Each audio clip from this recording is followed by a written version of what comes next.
It's another East versus West affair tonight from Wild Horse Pass as Miami FC heads to the desert. Joshua Perez has spent a bit of time with Phoenix in the past and faces his former club. As for Rising, Greg Hurst will look to keep up his goal-scoring ways after his winner in the Cup. For the first time ever, Miami FC, Phoenix Rising, next.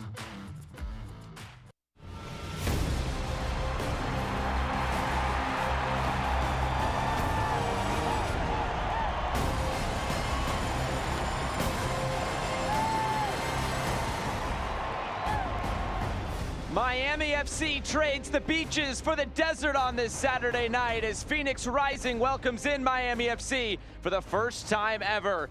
The 2022 Phoenix Rising season is presented by Equality Health. With Devin Kerr, I'm Josh Eastern. Thanks so much for being with us. And we're jumping right into us. Going back to the U.S. Open Cup this week, Phoenix employing a bit of a different tactical system. The thing that I love about what Rick Schantz has said within this system is that as the interim back in 2018, he felt like he had all the answers, right? It was research, gambling on weaknesses, but instead, as they've evolved, Josh, they've worked on a 4-4-2, a 3-5-2.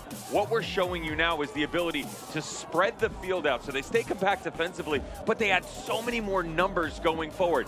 At any point in time within this last 10 seconds, you've got 7 different players readily available to make a run on the attack inside the top of the 18. Normally you see 2 or 3. That's a different look for Phoenix Rising, a successful one at that in their win over New Mexico United. I picked Claudio Repetto for this reason. He's got great feet, he works well in tight-knit spaces, and it's time to get him going in the positive direction. The performances have been too intermittent, and the setup against Miami FC bodes him very well in his performance and what he's capable of on the front line tonight. And Repetto is our player to watch, brought to you by Pacific Office Automation. On the other side, for Miami FC, they have relied on their back line heavily. It's different.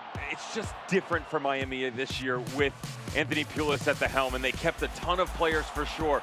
But guys like Aiden Stanley, bringing in the youngster like Ben Ufemo, there's a consistency about them defensively that wasn't there in previous years, nor is it really there regularly in the Eastern Conference. They are rivaling, if not one of the best in the entire USL Championship, only trailing Louisville City and the shoutout department, one of the most difficult teams to break down in all the league. We're all set to go from Wild Horse Pass for the first time ever. It's Phoenix Rising and Miami FC lineups in. First kick on the other side.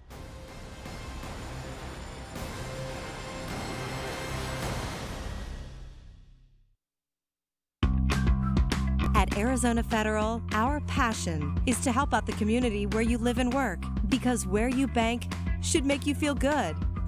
Show your support for the home team with the Phoenix Rising Visa debit card. When you open a new account, you can score $100 just for using your card when you shop. How's that for an easy goal? Be a part of our commitment to the community. Arizona Federal Credit Union. You might have heard of Carvana and that we sell cars online. What you probably didn't know is that we're in the business of making you happy. We believe buying a car should be something that gets you hyped up, that you should be empowered to shop when you want, where you want, wearing whatever you want, and that your new car ought to come with newfound happiness and 0 surprises. So we promise that we'll treat you right, we'll put you in control, and all of us will stop at nothing to drive you happy. We'll drive you happy at Carvana.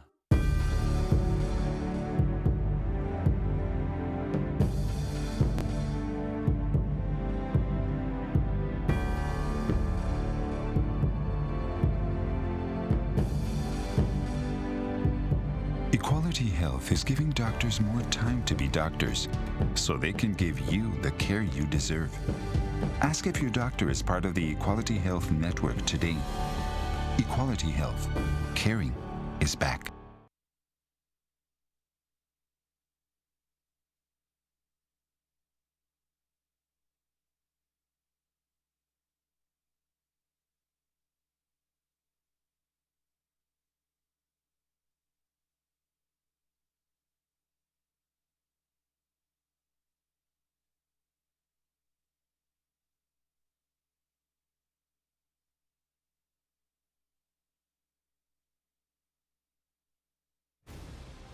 Tonight's match is brought to you by Carvana, NAU, Equality Health, and Arizona Federal.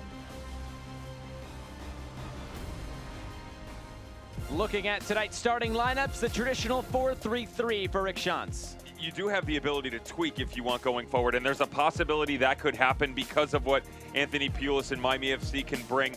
Ryan Flood back into the mix at the left back spot. Darnell King came off the bench in the Open Cup game to get some minutes, but he asserts himself back on the right.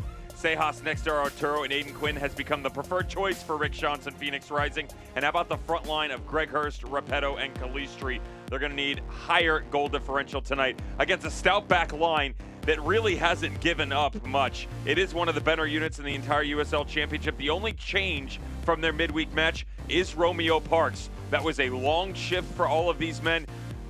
Can you now turn it up on the road with the travel? That's a difficult task. Speedy Williams, Akinyoti, they like to be on the ball. It's the pocket between those two and below that are going to be the key with the matchup against Aiden Quinn tonight. There is the whistle, and away we go. It's the red of Phoenix Rising, the blue of Miami FC, as we get this East versus West showdown underway.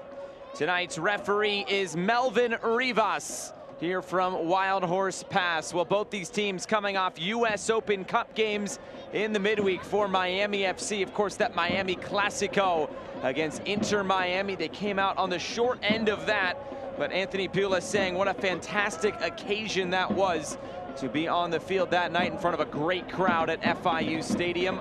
On the other side for Phoenix Rising, of course, that 2-1 win over New Mexico United. 2 straight games over New Mexico United, the 1-0 win in the league, and then the 2-1 win in the Open Cup. Greg Hurst, he got a big goal to secure Phoenix's advancement onto the round of 32, where they will take on Sacramento Republic. So that sets up this one, and traditionally it's Phoenix in the high-flying offense. It's usually Miami FC the same, but this year they're relying a lot on their back line, even though they're beat up at center back. Very different. I was actually just surprised the number that I pulled up, and you turned your head a little bit too, that expected goals against. Phoenix Rising actually leads that category over Miami FC. Expected goals against is what you're expected to give up throughout a game. Phoenix is better, 0.94. Defensively, it's just gotten better. Joey Farrell playing at another level. You move Lambert onto the back line. Of course, Darnell King is great. If they can solidify that left back spot, the way that the midfield is playing, this could be one of the best Phoenix Rising teams that have ever graced the field for us.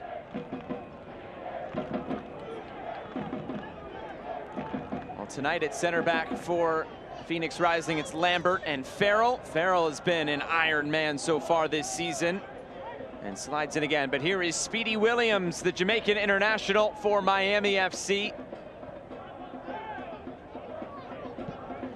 And some early possession here for the away side. De Silva. Here's Aiden Stanley. So we mentioned those players missing at center back for Miami, the likes of Paco Craig, Callum Chapman-Page, Luca Antonelli. As we take a look at tonight's injury report brought to you by Spooner Physical Therapy, those guys lead the line, especially with Zion McFarland there as well. James Musa is out as well on that injury report.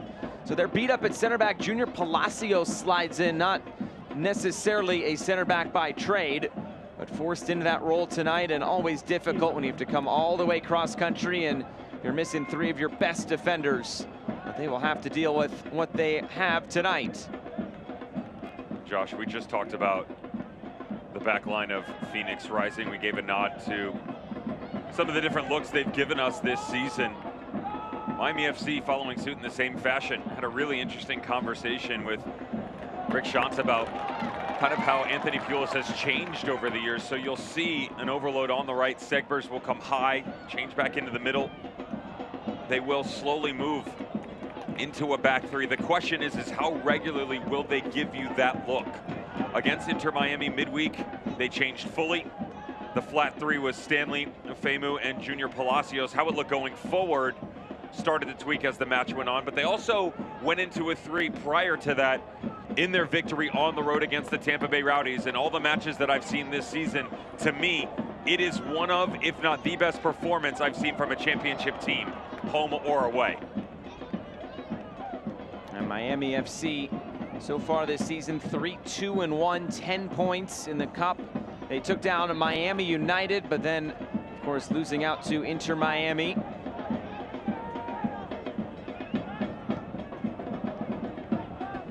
Played back for Florian Velo, a player that Rick Schantz had a lot of appreciation for when we talked to him this week, as well as Josh Perez, who, of course, spent a couple of games with Phoenix Rising on loan. And here comes Phoenix again. It's Greg Hurst. Repetto's in the middle. A trailing run by Calistri, just too far out in front. And Speedy Williams there to clean it up. That was part of the LAFC unspoken affiliation a few years back. The 2018-2019 year, specifically 19. Of course, everybody knows about the 20-game win streak that was Phoenix Rising consecutive. If you don't, crawl out from underneath that rock and come experience some of the USL Championships best in the Western Conference. But you had Peter Lee Vassell, Tristan Blackman, Josh Perez, Lamar Batista, all of which making their way from the West Coast under the tutelage of Bob Bradley. An opportunity to give them some minutes, continue to progress their professional careers, and of course provide some quality and depth for this Phoenix Rising organization that at that point in time still had high quality themselves. They just weren't very deep at all. They had lost a couple of players. Chris Cortez was gone. Didier Drogba, of course, retired. And in that changeover, the roster itself was totally revamped for 2019. A lot of respect for what was going on in LA, and that was really the first time that you saw the true look of what you see regularly now. You know, the traditional 4-3-3, of course. Phoenix, as time has gone on, has learned to move out of that comfort zone. Gave you a little peek behind that curtain coming into this match. Here's Connor Sparrow for Miami.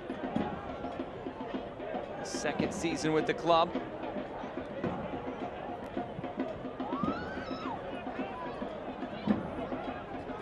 For Pierre da Silva, is crossing the near touch line. It smells good right now.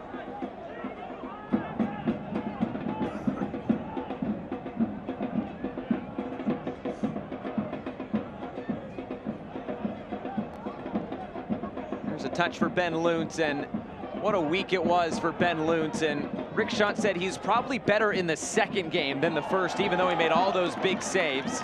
There's a foul there with some blue jerseys converging.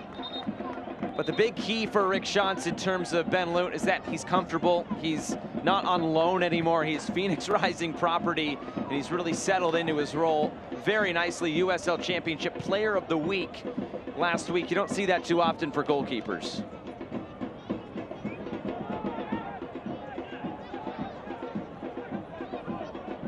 And you need to come up big again tonight against a Miami FC side that hasn't necessarily scored a ton of goals this year, but still very capable with the players out there. And Rick Schantz moving back to that traditional four-back, although as you said, maybe a bit fluid with Hayden Quinn there as the deeper lying midfielder. And here is Quinn. That's probably the biggest difference between these two squads is it's more makeshift at this point in time. If you wanted to change into a 3 for Phoenix, you have the ability with Ryan Flood and Darnell King to take advantage of them as wingbacks, bump them up a little higher. The difference is you're restricting Aiden Quinn much deeper. They're not going to move him into that role, as opposed to Miami FC, where literally you just pivot higher on the right-hand side. Pierre da Silva won't turn into an out-and-out wingback himself. He'll stay much higher, but Mark Segbers will, and with that overload, Josh Perez comes to the inside. Florian Velo will punch himself down into the pocket a bit more. It's very difficult to follow those trends. A lot of teams, Josh, what you'll see, especially in the USL Championship, is they'll give you one look or another, right? They're not capable of that interchange within a match that Miami FC is. It's one of the reasons they've been so difficult to break down this season. If they can get it going on the offensive side, you're looking at a team that could really make a run at this come playoff time. And you always look at new coaches coming in, they want to be stable defensively and then get into the attack like they are here. Stanley with the service, Velo got a touch to it, and he couldn't do much with it. It's out for a goal kick. But Miami FC, as you mentioned, they have a good base to build from, especially where they are at defensively. It's beautiful, and most of it does start with guys like Speedy Williams and Akinyoti, especially the former. When you play off Williams, always head up, always forward thinking. A lot of times it's the deep line balls that he pings, but he's so good at the 5-yard ball, so click it to the outside. There's the rotation. This time it comes high on the left from Aiden Stanley, Velo on the end of it. Almost looked like he didn't expect to get to it. But if you're a Phoenix Rising defender in that situation, the tendency is coming from the right with the overload. That quick, it changes. Here's Romeo Parks, he's in, and there's Ben Lutz again. Called into action in the opening 10 minutes and denies Parks. It's a beautiful turn by Josh Perez on the right-hand flank, quick to the inside. Once he picks this thing up, watch his head. Little move to the interior and then off to the races. Great job here by Romeo Parks. He understands that he's got a mismatch. His speed matched up against Joey Farrell and Kevin Lambert could be the determining factor for success in that 9 spot this evening. If you remember back to 2020, he scored the opening goal in New Mexico United's match against Phoenix up in Scottsdale. Here's Aiden Stanley, the in-swinger, and Farrell's there with the clearance.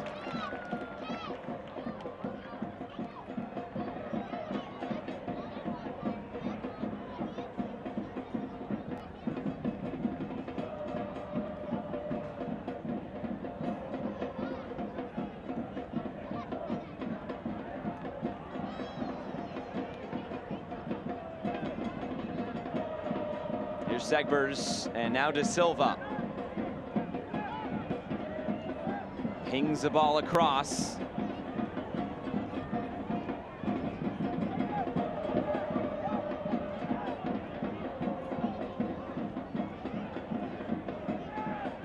Stanley for De Silva. Stanley calling for it, he'll get it right back. Plenty of time to shape this cross in, where Farrell is waiting for it.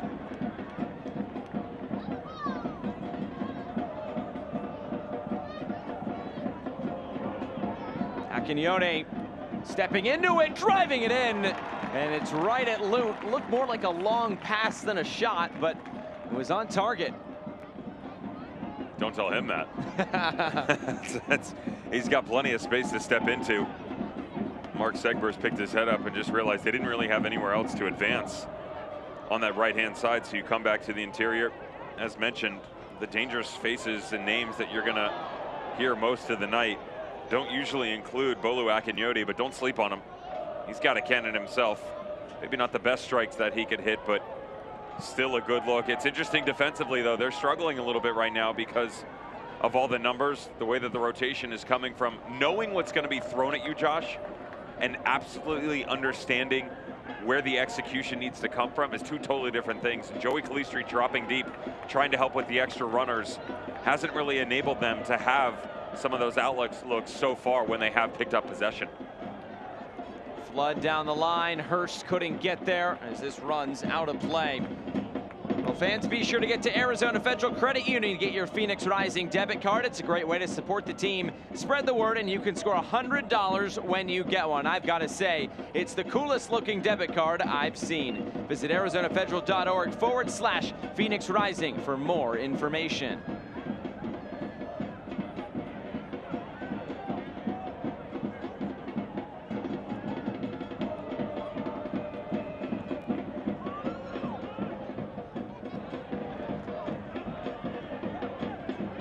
De Silva.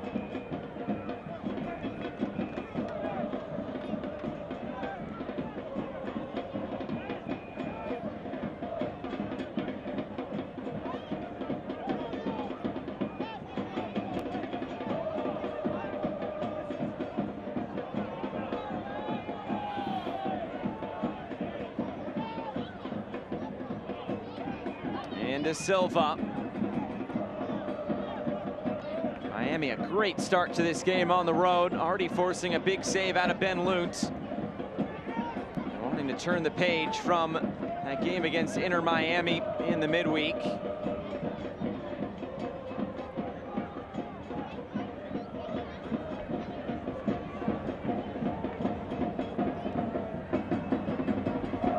Long down the wing, there's Farrell.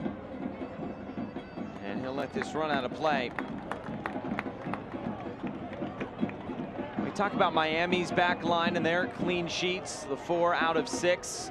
Anthony Pulis has done great in that department since the start. But when you look at Phoenix Rising over these last 5 games, they've only allowed 2 goals after conceding 7 in the first 3.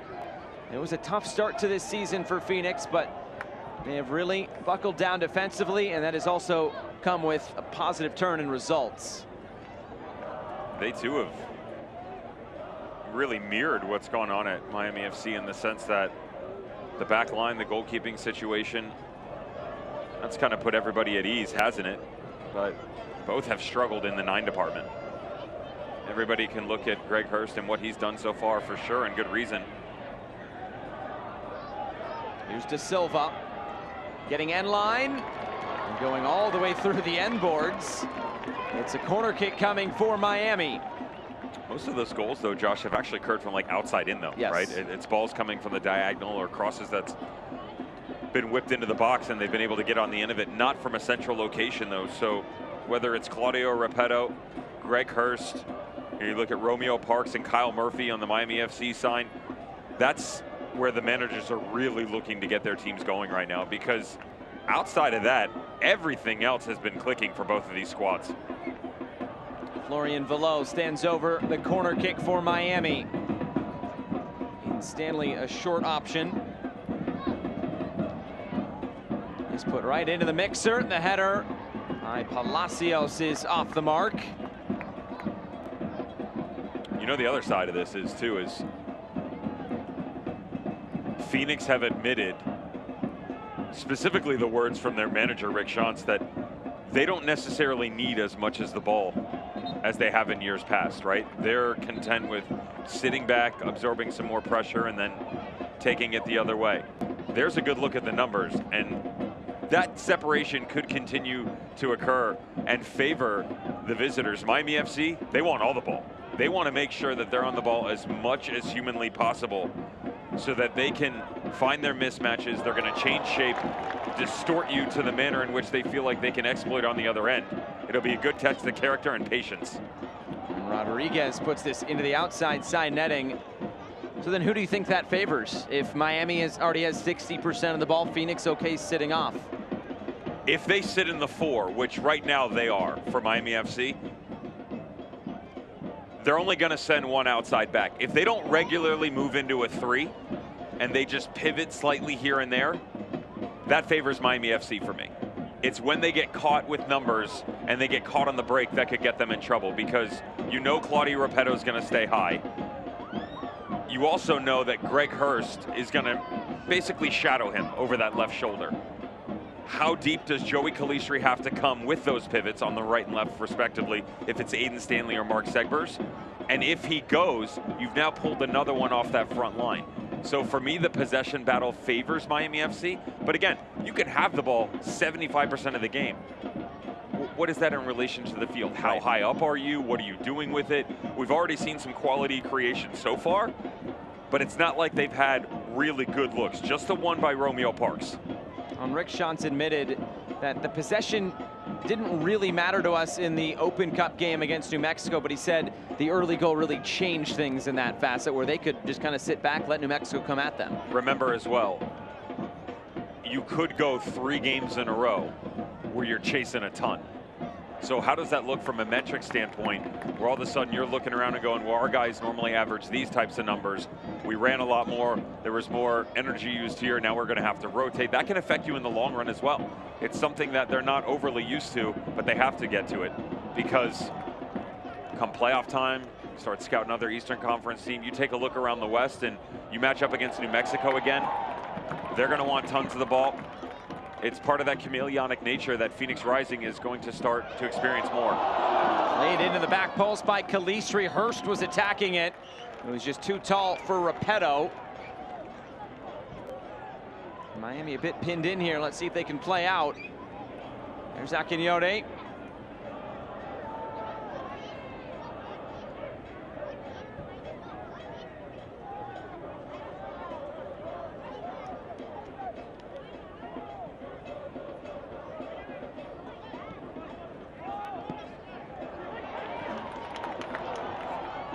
Repetto for Calistri.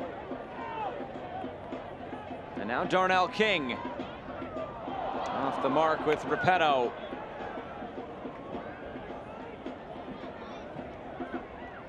Oh, Quinn stepped in. It was a late challenge. Miami content to just go quickly. The referee won't allow it, though. In a wreck and need a check. Go on the offensive with Lerner and Rowe, the official personal injury firm of your Phoenix Rising. Make one call, that's all, to 977-1900. Getting you all the money you deserve is our goal.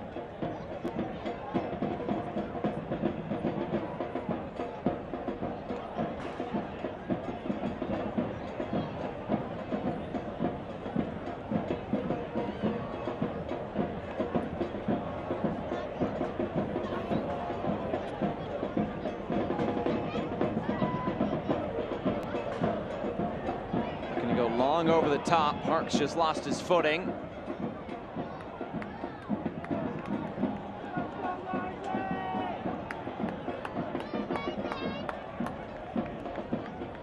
Well, 20 minutes gone, still no registered shots for Phoenix. 3 of them and 2 of them on target for Miami FC.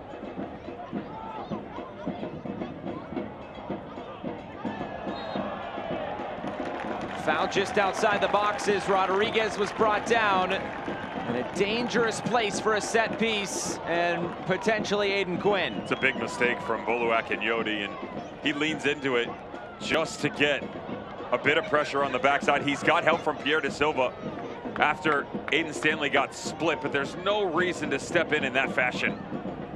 Defensively, they were set up. Connor Sparrow had all the troops in front of him aligned either in one-on-one or 2v1 situations. Instead, it brings a really awkward angle for the goalkeeper. With the left foot of Aiden Quinn, you gotta feel like he fancies his chances from this distance.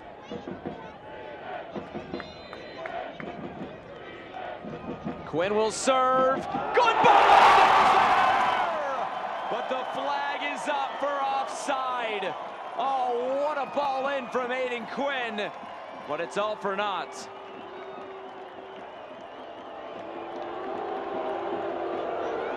It already released the smoke, Devin. It's close. For me, it's the runner on the backside of the 6. Watch as he goes here, just to split through. That's a better look. At first glance, I was up top the screen looking at Speedy and Mark Segbers, and it looked like they had kept him on, but he does lean in front of it. That's the right decision by the refereeing crew.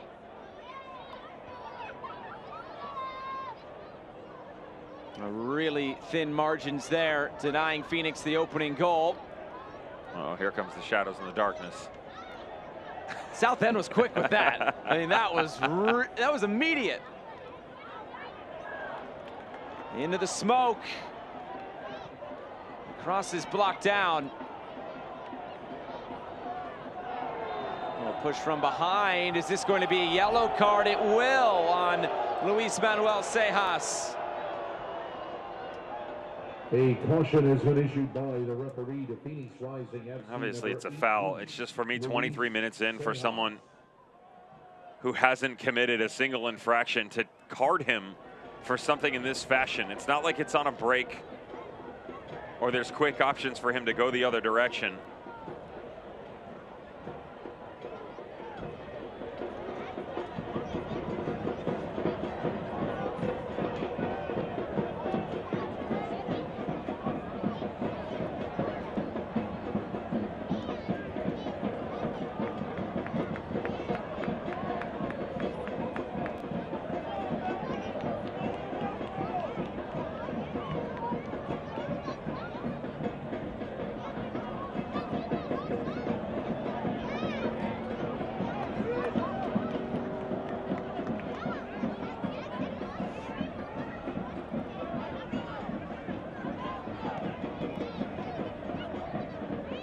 There's Palacios and Segbers.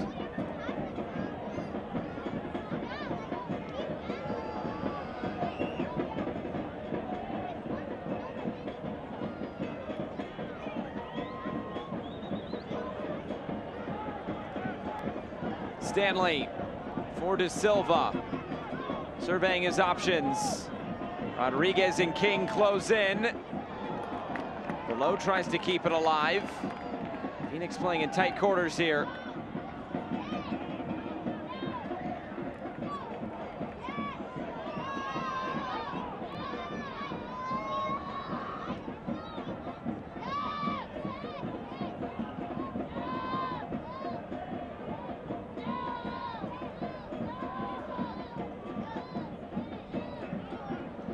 Again out wide for De Silva. Below trying to make the run in behind. He ran right into Aiden Quinn, who wouldn't let him through.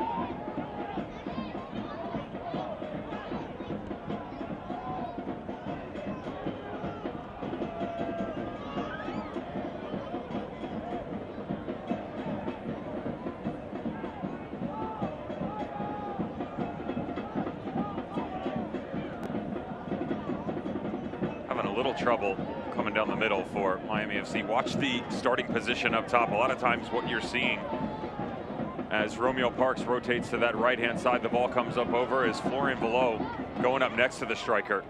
So you've almost removed your number 10. You're expecting to be able to play off of someone like Josh Perez or De Silva coming back to the inside, but the link-up's not exactly there. When they rotate back out, Josh, so it gives you two options up high.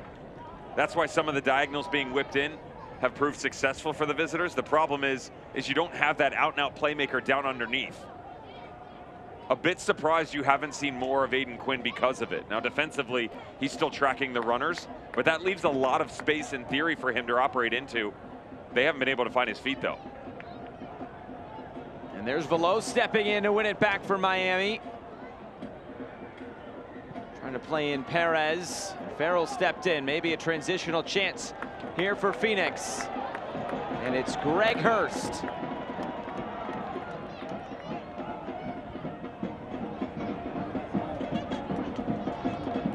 Now Flood. Long cross in. Switch the play for Arturo Rodriguez. Towards the near post. Sparrow bats it away.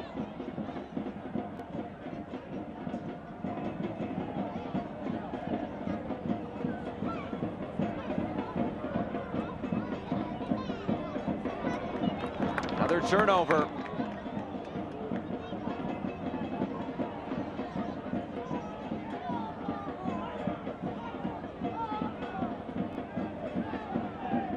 Pierre De Silva with options up ahead. Here's Parks.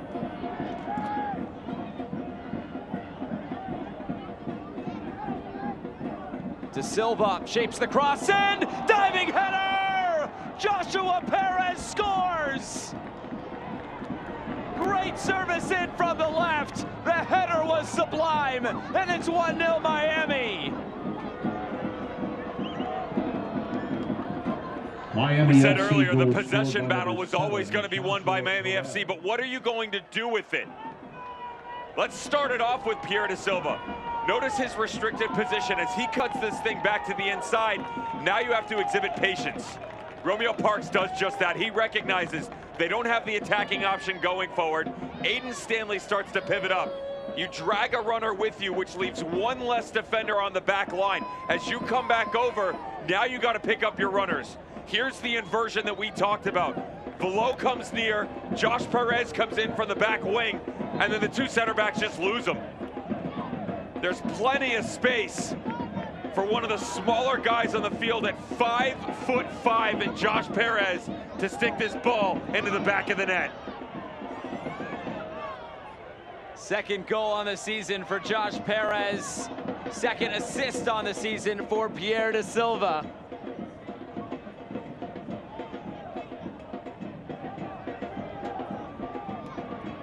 A bit of a shock to the system here for Phoenix Rising. They thought they had a goal a few moments ago. The offside flag denied them, and a header on the other end proves to be the difference for Miami FC.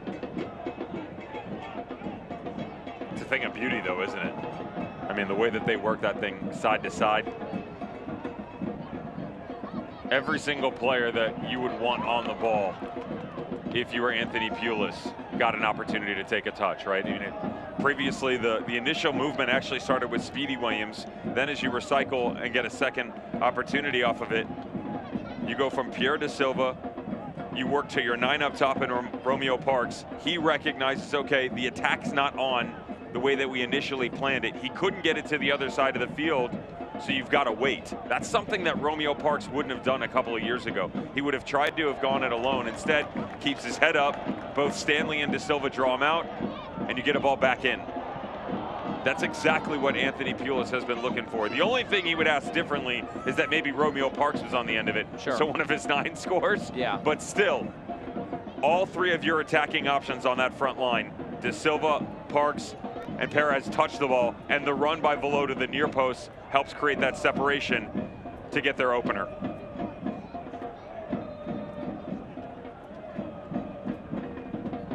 The referee stops play for a moment. Looks like another ball on the field.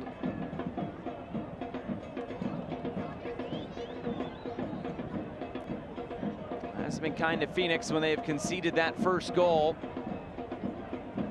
Hasn't happened too much though, just twice. This being their 7th league game.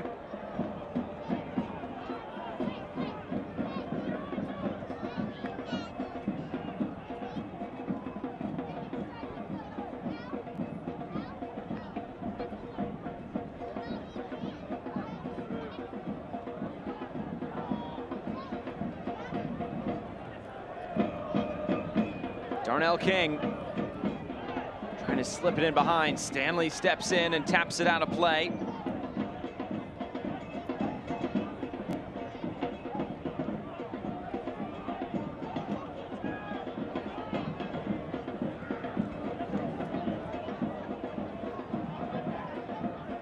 Below.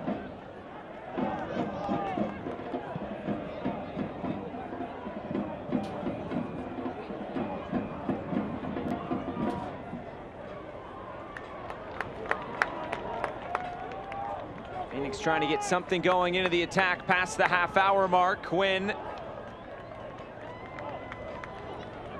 Here's Calistri.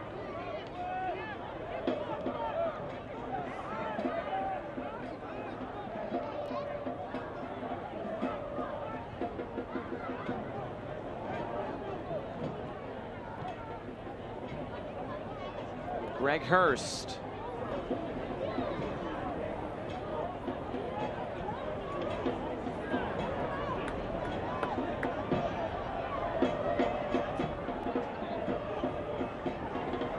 Quinn, and now Rodriguez.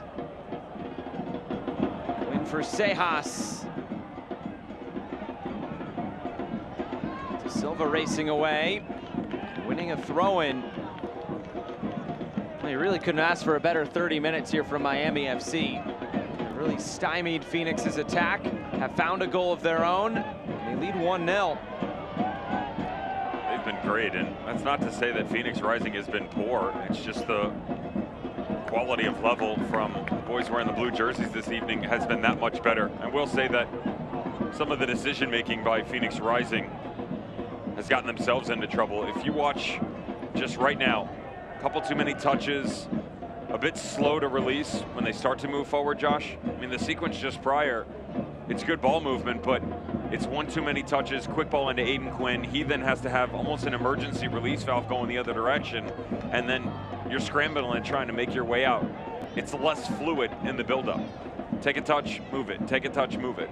You know, any manager that I ever played for, they were always big proponents of, even if the next move that you want to go to isn't on, take your secondary option. But every touch that you take and every time that the ball moves laterally, you're shifting your opponent. Whether that's the direction you're looking to go or not, you're making them adjust to you.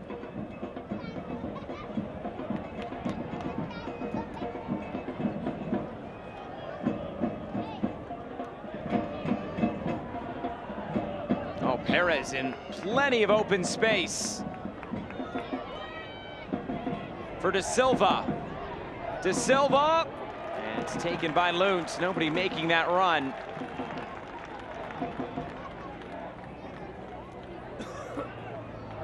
Equality Health reminds you that next time you or a loved one needs preventive or routine care, go to your doctor first. If you don't have a doctor, go to equalityhealth.com to find one near you.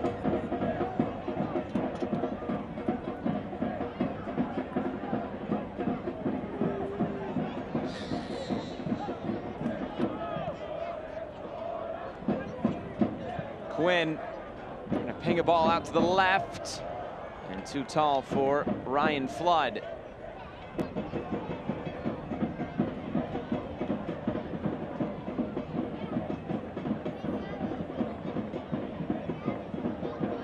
Well, each time Miami FC has won a game this season in all competitions, it has been via a clean sheet, and including back-to-back league wins against Tampa Bay Rowdies and Hartford Athletic.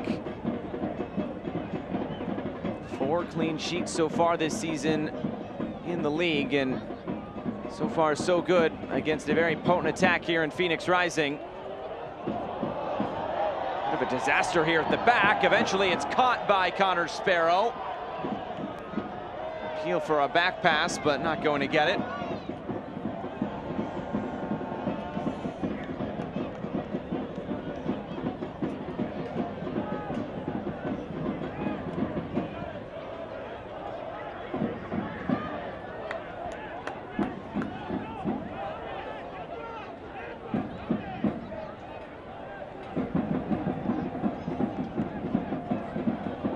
Interesting scoreline from the Lab. San Antonio 1, New Mexico 0. A really tough week for Zach Prince and New Mexico. They've now lost 3 in a row. I'd make the argument that that's the biggest result of the season for them, San Antonio. And a lot of games on the road. They went at Los Dos, at RGV, at Orange County in a 3.5-week stretch over 4 games. They were able to get results in all 3 of them, but doing it at the Lab against the quality of New Mexico United, that's just something different. Especially after an emotional extra time win over Austin FC in the Cup in the midweek. Plenty of space for King. Darnell King towards the near post. Rapinoe trying for a bit of a scorpion kick there. Couldn't quite pull it off. He had already made his way in the first time, and they had to pull up, wait for a second look to get the ball back in. So his run, you couldn't delay it. Once he's already there, he's just trying to do anything he can to get a touch on it. You know, that's the one thing for me within this system for Claudio Rapinoe to find success. I said coming in, he's good in tight-knit spaces, absolutely. But he needs to have the ball out in front of him. And so far, we really haven't seen that much, right? You know, they're asking him to become more comfortable with his back to goal. Mike Anhauser at the Charleston Battery. Now, Claudio Rapinoe was fantastic there. 9 goals and 3 assists over 24 appearances. Had a couple of knocks and bruises, which is why you didn't see him more on the field last season. A lot of times, he was on the go. So he was rotating out of a central location, working off guys like Zico Lewis, moving down onto the right-hand flank, getting balls over the diagonal that he was chasing on into. That's very different here. They're asking him to play in a negative position with the ball at his feet, trying to play off of him as well. So when he is the recipient of the balls being whipped in, it's usually in a much different location than what he's used to. And for a guy that's only been in the championship for 2 seasons and seen 2 very different systems on extreme opposite coasts, that's not an easy thing to grow into. It's going to take some time for him to get a full understanding of what's expected out of him. The other side of that argument, Josh, is not just what they expect out of him, but what he expects out of him, right? Just because he's willing to conform to them, they need to do the same thing if you want to get the best assets out of Claudio Rapinoe. Sliding challenge there by Kevin Lambert. And when you look at the previous number 9s for Phoenix Rising, a Rufat Dadashav, a Chris Cortez, and Adam John, they all kind of have that same build, that big hold-up look to them. And when we talked to Rick Schantz about Claudio Rapinoe, he says those center backs are going to know who's on the field that night and just the type of game that Claudio Rapinoe plays, but he's most effective, you'd think, through the middle.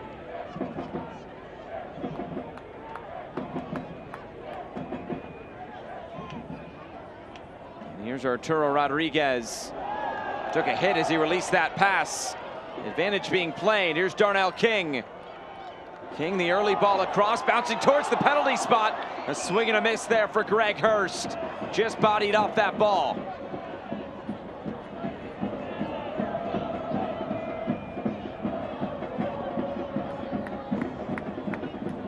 Lowe's header didn't reach the intended target. Here's Farrell.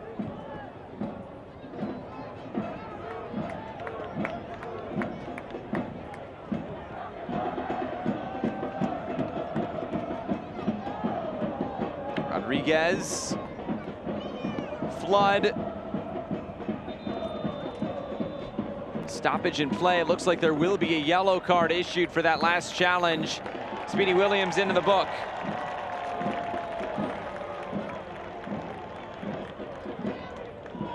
He's played a major part in Jamaica's World Cup qualifying run. Well over 20 caps now for the Reggae Boys in his career. We all know the phrase going into the book. Where would you file that in a library? Fiction?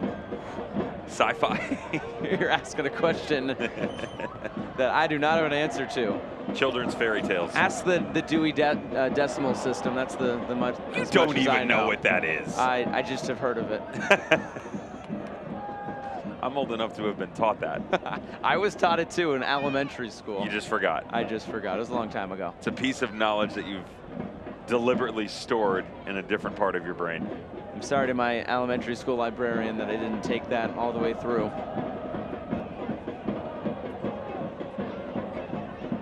It's technically the referee's book, so it wouldn't be nonfiction. He's just making stuff up as he goes sometimes, yeah. He or she.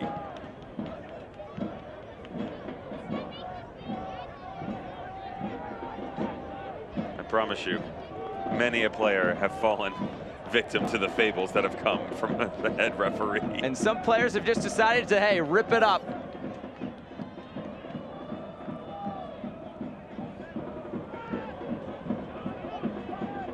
Here's De Silva.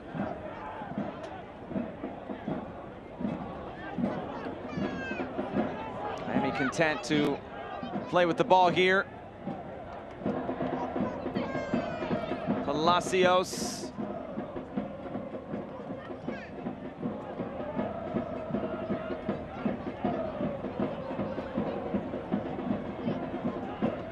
Akinyode.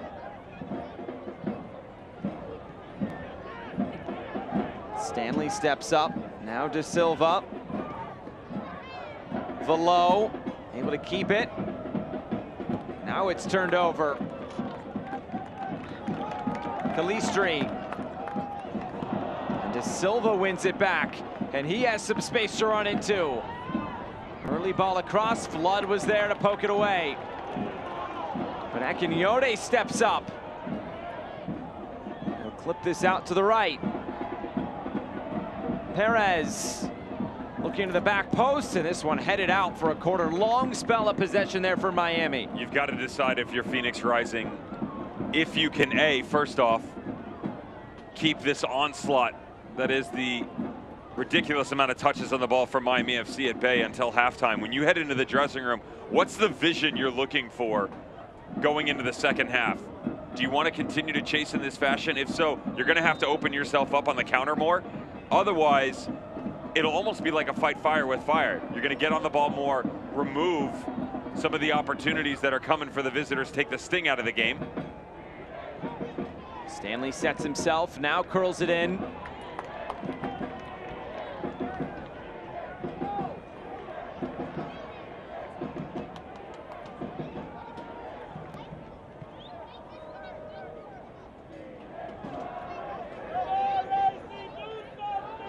Stanley. King steps up. Can he keep this in play? He cannot. Get your group out for the Rising experience, whether it's family or friend celebrations, client entertainment, or employee outings.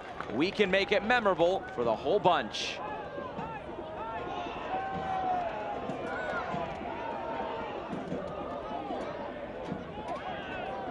Oh, how's that little how do you do by Aiden Quinn? Calistri, driven ball in, looking for Hurst. Who got the last touch on it? It's going to be a goal kick. So you look at the areas that they've really struggled in so far, right? It's obviously the possession, but specifically on the interior of the field, it's always A to B, B to C. They're moving the ball real quick. and it's side to side. There's a high quality of balance for Miami FC so far this evening. Tons of touches on the ball. I would say that the next question is, let's say they decide to stick this out a little bit more. How long can you chase? Because it's one thing to be able to lock it down defensively. It's a whole nother on the opposite end of the field, Josh, to have a total disregard for creation. They haven't been able to do anything in the final third. I mentioned to Rick Shantz in the call about what it could look like with Lambert. Calistri, oh what a save, put back in the middle and tapped home! Kevin Lambert scores for Phoenix Rising! A backflip to boot, it's 1-1!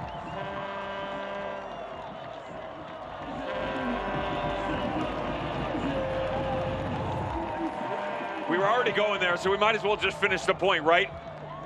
I said, what about the idea of sticking with the wide outside backs and playing a 5, but leave Lambert as really like an Edson Alvarez type role for the Mexican national team, who plays an advanced center back and a low 6.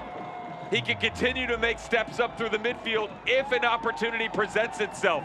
That's exactly how it plays out here. He comes really high. Miami FC haven't seen anything come off the back line all night long. Lambert just continues to run. Yeah, it's the cutback across on the vision from Repetto. But neither of the holding midfielders nor any of the back four see the Jamaican trailing. The only one that has crystal clear vision is Kev Lambert.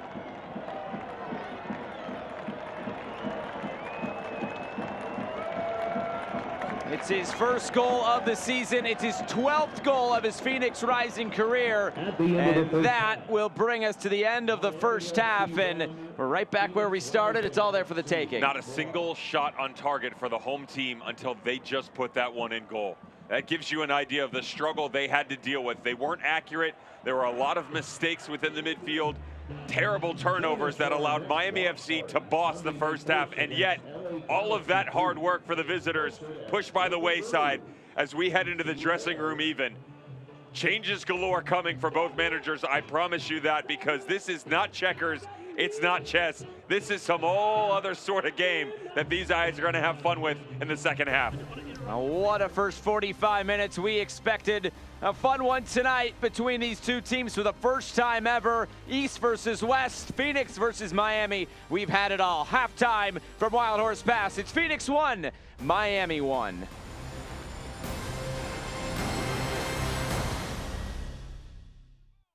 Lerner & Rowe is proud to be the official personal injury attorneys of Phoenix Rising. Our goal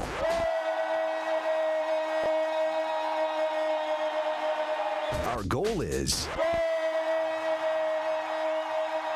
getting you all the money you deserve. When you're in a wreck and need a check, make one call, that's all, to Lerner & Rowe. Lerner & Rowe is the way to go. Call 977-1900. You might have heard of Carvana and that we sell cars online. What you probably didn't know is that we're in the business of making you happy. We believe buying a car should be something that gets you hyped up. That you should be empowered to shop when you want, where you want, wearing whatever you want. And that your new car ought to come with newfound happiness and zero surprises. So we promise that we'll treat you right, we'll put you in control, and all of us will stop at nothing to drive you happy. We'll drive you happy at Carvana. Hello, I am Jose Luis Cruz Rivera, President of Northern Arizona University.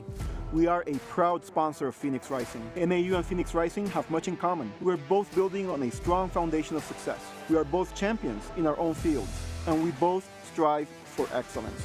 At NAU, we offer the advantages that come with a higher education to all of the members of our community. We are helping our students build a bright and boundless future for themselves, their families, and their communities. Come visit us at NAU and go Rising.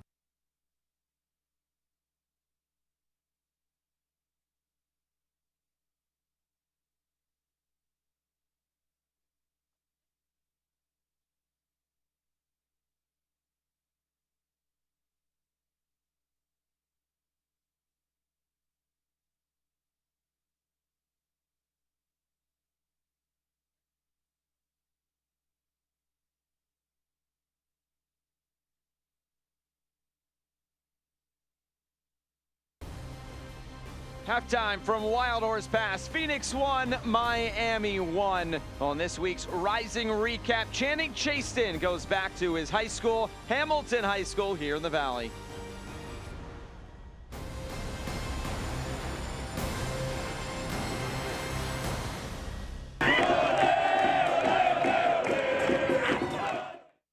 It was amazing. I had so many memories here that I reminisced on coming back here.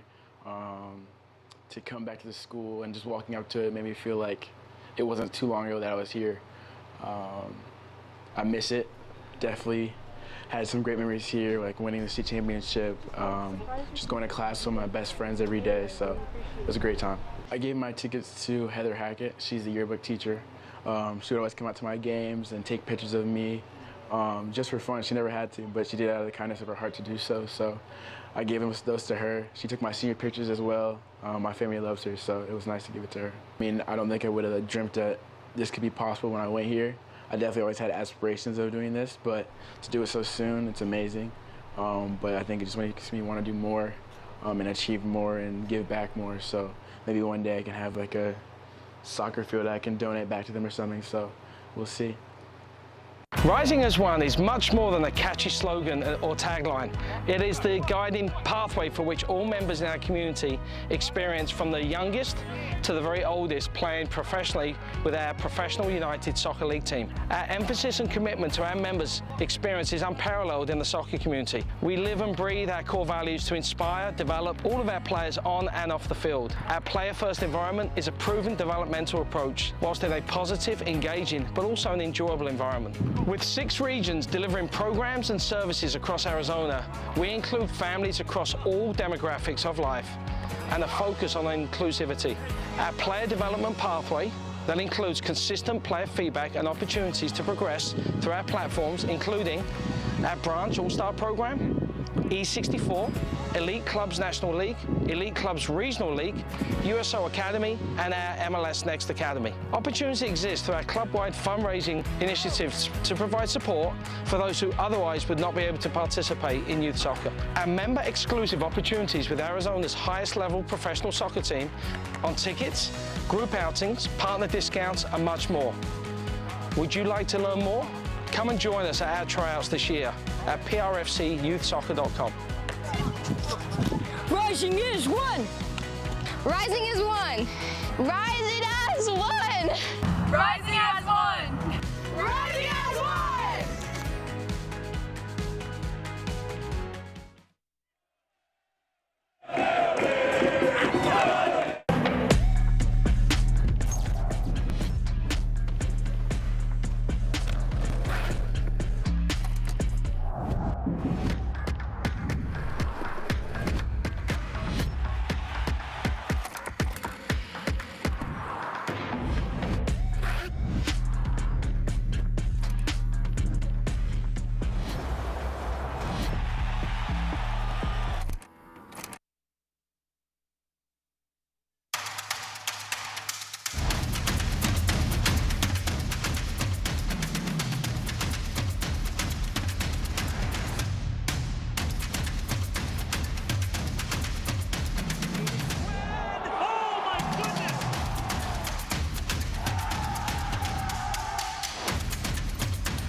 It's Indy 11 taking the lead.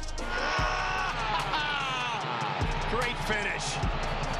Cue the smoke. It's a goal for Orange County SC and their first of the season. And that's full time. The old guard with a new trophy. Orange County wins the USL Championship final.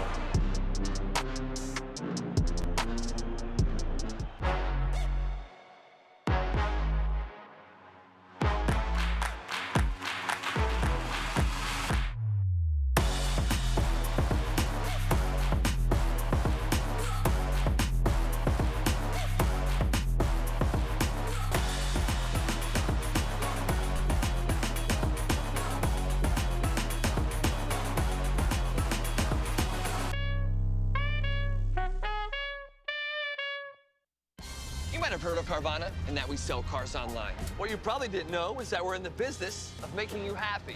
We believe buying a car should be something that gets you hyped up. That you should be empowered to shop when you want, where you want, wearing whatever you want. And that your new car ought to come with newfound happiness and zero surprises. So we promise that we'll treat you right, we'll put you in control, and all of us will stop at nothing to drive you happy. We'll drive you happy at Carvana. Halftime from Wild Horse Pass. A great first 45 minutes between Phoenix Rising and Miami FC were locked at 1 goal apiece. News and notes from around the USL Championship and a banner week in the Lamar Hunt US Open Cup. 5 championship teams remain. Couple of League One sides still there as well. Can they take down another MLS team? We're adding how many? 4 now? 8. 8. Double the 4. Yeah, I mean, it's close enough, right? It's a multiple of, in theory. Wow, next going round, back to elementary school tonight. doing decimal system, additions off. Let's bring in the geometry, and I'll be just fine. I'm a big fan of this digital thing. Are you a gamer?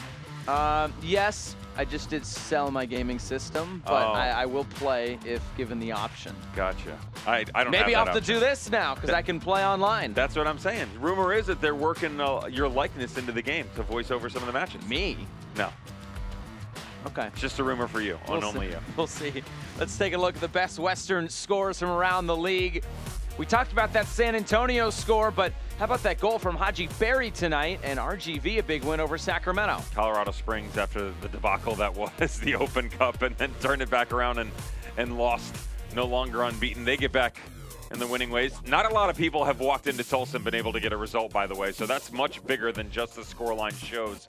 And Sacramento Republic, for all the old glory red that has been the late game dramatics recently, they fall victim to RGV at HEB Park, the place where dreams go to die, a 92nd minute goal. Ouch. Borchak able to score the winner there for RGV.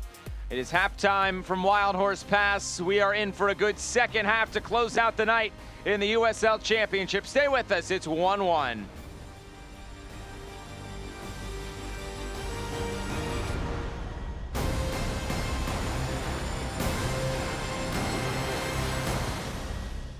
This is Sanderson Ford Country. All roads lead to Sanderson Ford, celebrating 67 years with a huge anniversary sale. Save on hundreds of new and pre-owned vehicles, including Mustang Mach-E's, Broncos, Escapes, Explorers, and lots of trucks. Order your new Ford your way and save an additional $1,000. Doing business for 67 years with no hassle, no pressure, no nonsense, and no added markups. Follow the road to the Sanderson Ford 67th anniversary sale. Pacific Office Automation is the one source for all of your business technology. Copiers and printers. Managed IT and cloud services. Unified communications and telephones. Security systems and cameras. Complete conference room packages. You need to partner with a total office solutions provider that gets it. Pacific Office Automation. Problem solved. Hello, I am Jose Luis Cruz Rivera, President of Northern Arizona University. We are a proud sponsor of Phoenix Rising. NAU and Phoenix Rising have much in common. We're both building on a strong foundation of success. We are both champions in our own fields, and we both strive for excellence. At NAU, we offer the advantages that come with a higher education to all of the members of our community. We are helping our students build a bright and boundless future for themselves, their families, and their communities. Come visit us at NAU and go Rising.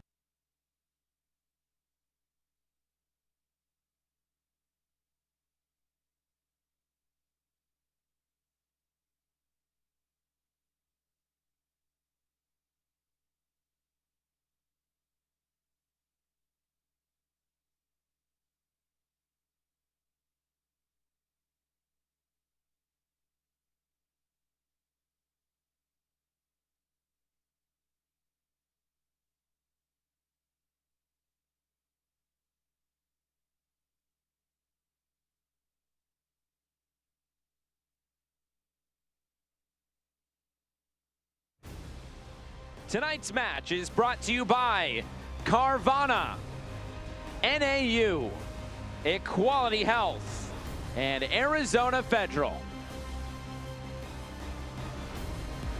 First half highlights from our match, Phoenix Rising, Miami FC. We start things off in the 10th minute, and it was Miami FC on the front foot early. For all the glitz and glamour that is Miami FC in the build-up, how about the direct option this time? Trying to find a way to get their striker going, Romeo Parks. Good little sneak in behind, but as we've heard so many times before over the last couple of days, Ben Lund with the save. Couple of minutes later, free kick. He's off. It's simple. In regular time, I actually thought he was onside, but when you go back and look at it, the run on the far post, he was a shadow, Josh. And without a shadow of a doubt, he's in an offside position. That's a dad joke for the night. You're welcome. 27th minute, Miami goal in the build-up. This is a beautiful sequence here from the visitors. Starts on the back, moves through the midfield. De Silva picks it up, plays into Parks. Parks slows things down, recognizes he doesn't have support to continue the transition, gets the overlapping run. Stanley brings one with him. You go back to De Silva, ball back in, and you get your goal from Josh Perez.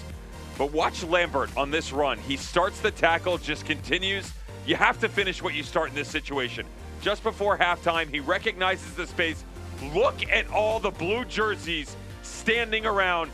Nobody picking up Big Kev Lambert, who's the trailing run. I've said it before, I'll say it again. I love the look when he comes off the back line, stretches the game. It's an asset of his game that has gotten better and better as he's continued as a professional, and it turns out to be the equalizer just before the halftime whistle. Our halftime stats, it is very even, although it took a while for Phoenix to finally get that first shot. But it is 1-1, shots 4-4, and we are in for a great second half with Devin Kerr. I'm Josh Eastern. Thanks so much for joining us. Teams will switch ends, Phoenix in red, Miami in blue. And we have 45 minutes to find a winner, and a really high quality first half from both of these sides. I think more specifically, Miami FC, they were suffocating in the first half. But again, what do you have to show for it, right? That's the problem that you run into against some of the higher quality teams around the USL Championship. You're not going to get that many opportunities. It's something that we saw in their game against the Tampa Bay Rowdies. The difference was defensively, they had it locked down the entire night. One little slip up, and that hard work that you put forth for 44 minutes is all pushed to the side because of a little letdown defensively. Can you continue to be the aggressor, create the way that they did in the first half? That's just going to be the ever steady conversation that came from Anthony Pulis. Head up, continue to go, because that was a high level that was just exhibited by the boys in blue. There will be no clean sheet tonight for Miami FC after a couple straight in the league.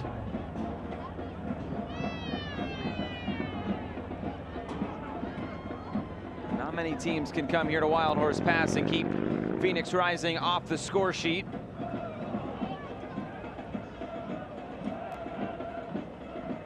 You know who we didn't hear a bunch from was Florian Below. Yeah. He was a little bit quiet. Now, to be fair to him, that's not a knock on his performance. It's just the way that the game has gone. Defensively, at times, you'll see him flatten out their midfield shape, and they'll drop into flat lines of four. That actually pushes, and you're seeing it right now, Florian Below higher. So it basically becomes a two-striker system where they're trying to remove the ability to play down through the middle. Aiden Quinn, Arturo Rodriguez, they pinch in. They also rotate to the outside. It's part of their press that gets going, too, which we saw a ton in the first half. And then to spring off of that after a turnover proved very difficult, especially with all the red jerseys around him. Here's Perez driving in. Parks, little layoff for Perez, who slips it in. Pierre De Silva, it's blocked down. Good ball rotation there from Miami, and Joey Farrell steps up defensively. It's a bit unfortunate on the back end here. Pierre De Silva's got to take one less step. There's Velo on the flick on. And as you come back in, Josh Perez, this is the isolation that they want. Great little 1-2. Watch the hesitation here. Right there, could have hit it, instead takes a touch. That tiny window where he decides, no, I'm gonna take one extra touch to get it on my left foot, allows Joey Farrell to slide back over and get the tackle in. This curled into a dangerous area. Phoenix able to get it clear. Another shot from distance, and Speedy Williams can't hit the target. It's always so interesting, East versus West. For Miami FC, this is just their 4th ever match against a team from the Western Conference. As for Phoenix Rising, they are 7-6-2 all time against the Eastern Conference. Couple of games last year, a loss and a draw, both on the road at Charlotte and against the Tampa Bay Rowdies. And Miami's already played Colorado Springs once this year. But what have you made of East versus West? I think it really opens up the league. I love it. You know, the argument from almost every single manager and front office around the league is the fact that we haven't had that in the past, right? So even when you go through the motions throughout the season, come playoff time, they haven't seen each other. So you get one opportunity in an East-West matchup to say, okay, this is the best in the league. And a lot of people didn't feel, myself included, that that was a true representation of who was the best, even if they took down the title, right? So now all of a sudden it's that interconference play, you get different styles, the travel. It makes it harder because of competition. It makes it harder because of all the different looks you get, and plus the travel too. The fixture congestion, Open Cup or not, causes so many different issues for squads, and I like it because the difficulty level raises. It makes guys work harder. Your bench has to be deeper, the quality has to be higher, and at the end, that just continues to raise the bar and expectations for the entire championship. What a turn from Velo, and now it's De Silva serving back into the middle. Parks, Velo, and a kick save from Lutz. He comes up time and time again with a big save. And it stays at 1-1. He talked about not seeing Florian Velo. That turn in midfield was something special.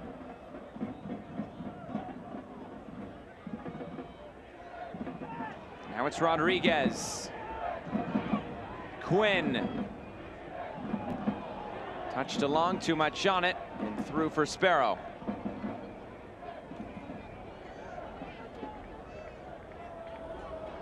How pretty it is, right? From the Frenchman Florian Velo. Oh, little how do you do? Apologies, Darnell King.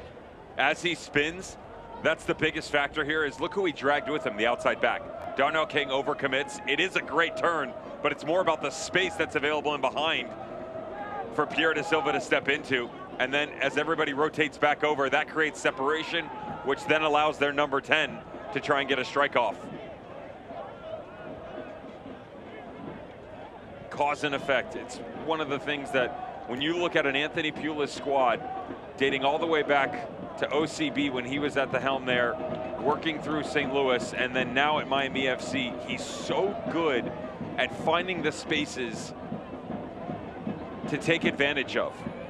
How to unbalance each and every opponent because they give you so many different looks, and yet always there's a consistency factor that is really difficult to replicate, and they seem to do it week in and week out.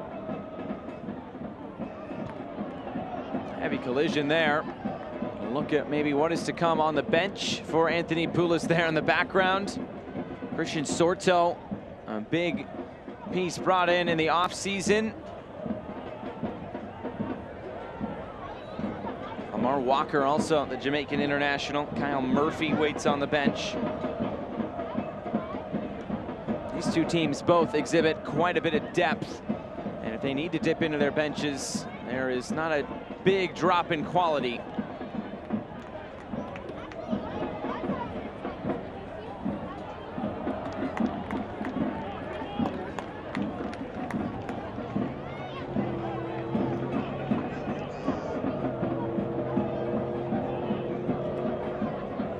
Little back heel flick.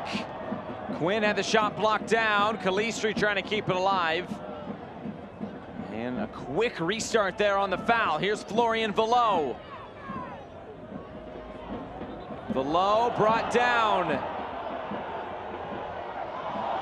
And a little pushing and shoving from the Frenchman.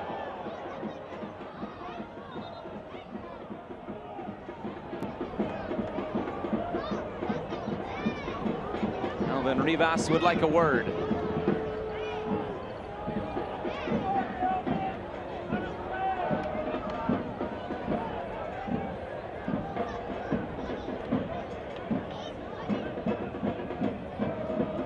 love the ones where the referees try and bring you into their office.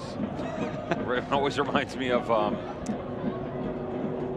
it's a difficult one to get away with in front of the referee, of Zlatan Ibrahimovic a couple years ago, where the referee was trying to call him over to talk to him, and instead he told the ref to come to him. Said, no, you come to me. Only Zlatan. Into the lion's den. Literally. But what is it about a control factor? Come over here, I want to talk to you. No, I'm fine right where I'm at. Thank you. It's like a parent scolding their child. I know I'm going to get in trouble. You think I want to come closer so you can yell at me even more? No. Do we need a middle ground? Meet me halfway? You're right at the borderline. That's where I want to be. Long over the top. Sparrow is there to claim it.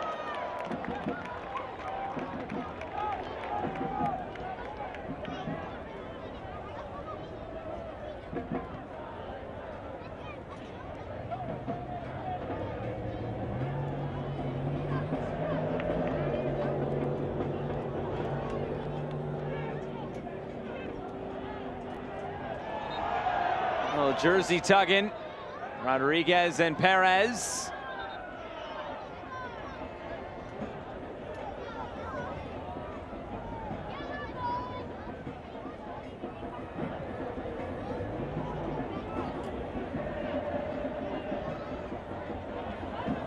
Here's Quinn dropping in between those two center backs. Calistri for Ryan Flood. The cross towards the near post. Hurst attacked it, and he couldn't put it on frame. Josh, I mentioned to you in the first half as we approached the midway point, Phoenix Rising needed to decide what they wanted to do. Are you going to stay the course and absorb this much pressure and then try and spring it the other way? Or are you going to change? Now, the change could come from personnel, it could come from tactics. What they've done so far is simple. Even with the poor mistake from Miami FC just now, they've taken their two outside backs in Ryan Flood and Darnell King and said, okay, we're going to push as high as we can right now. We're willing to take Aiden Quinn and pull him much deeper. And he's going to have to distribute from a lot further away than we'd like. But we're getting numbers in the attack, because as Flood and King come higher, now you're saying either Segbers, Stanley, De Silva, Perez, they're going to have to be more honest and drop down defensively. That gives you more space to operate into. So you can ask a Joey Farrell or Kev Lambert to slide back over, get the ball at their feet, and see if you can lure some of the boys in the midfield out.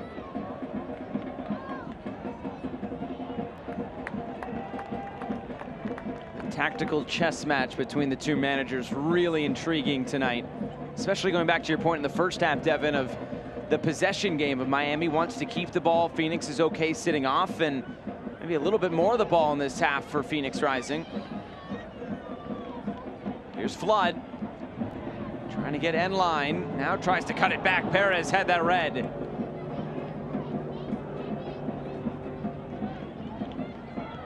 And then Flood comes back into the play. Headed out wide, Greg Hurst. Early ball across, diving header, and it's saved. Sparrow pushes it away. Joey Calistri, a high degree of difficulty there. Coming off the initial buildup, watch the press coming from Phoenix Rising. Great job working back by Ryan Flood. And then how about a little tiki-taka? Beautiful header by Sejas. Recognizes the space. Greg Hurst, some of the softest feet in the business, just stings this thing into the box, hoping they can put it in a danger area to get someone on the end of it. That's a quality save on the backside from Sparrow. Lambert was up for that header again. Here's Flood. Closed down quickly, and now it's given away. Here's Florian Velo. Parks trying to keep it moving, and couldn't do so. It's a turnover. And down the line for Hurst. He lost his footing. Palacios keeps it.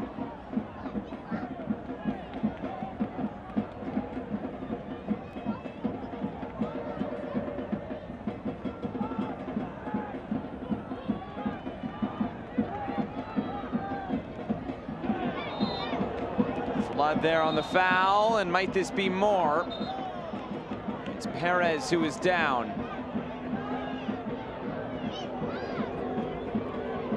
a pretty heavy challenge here. I'd be surprised if the referee doesn't pull a card. If not, that's the last warning. It's late, it's from behind. Good turn by Josh Perez. I mean, there's no chance of getting any of the ball. All player.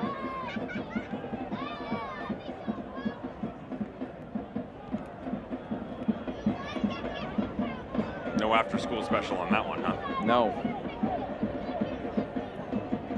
Here's Perez on the turn. And this another foul will set up a free kick for Miami FC.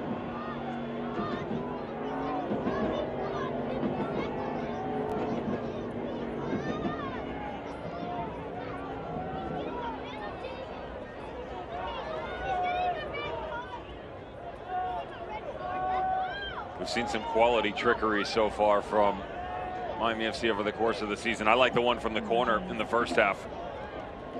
The 35-yard ball up over the top to pick out Speedy Williams outside the top of the 18. Some of that trickery made its way out west here. Can you take advantage of it now? The other side of it is you do have some pretty big bodies. Guys like Junior Palacios, Ben Ufemu working off the back line. But no slouch themselves in the desert, with Joey Farrell, and Lambert holding it down. Referee just holding play here for a moment.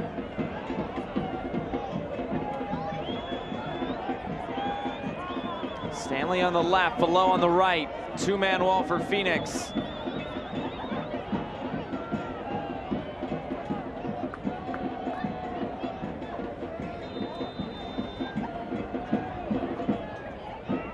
Below walks away, Stanley to take. A little glancing header, still not completely cleared. And De Silva lets this run out of play.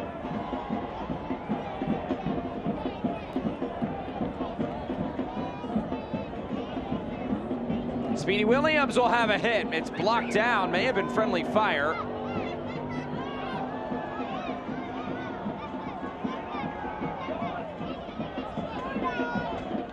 Segbers able to keep that in play right in front of Anthony Pulis.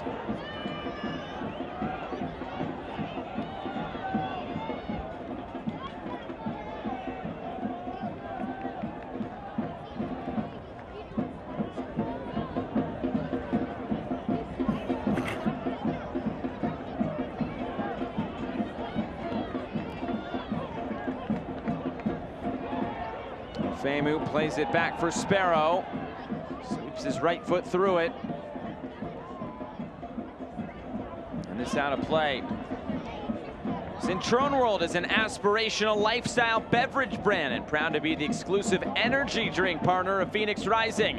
If you're ready to energize, visit CintroneWorld.com. Enjoy the vibe on social at Cintrone World. Cheers.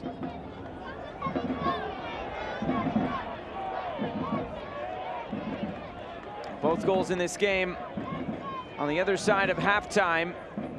Perez and Lambert, the goal scorers. And a really exciting first meeting between these two sides.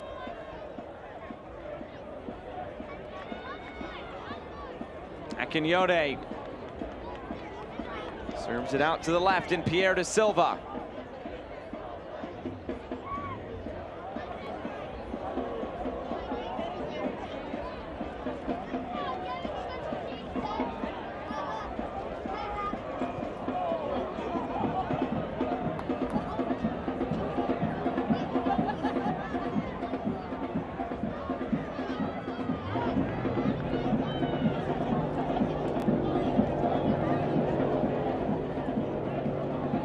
Femu, back for Sparrow.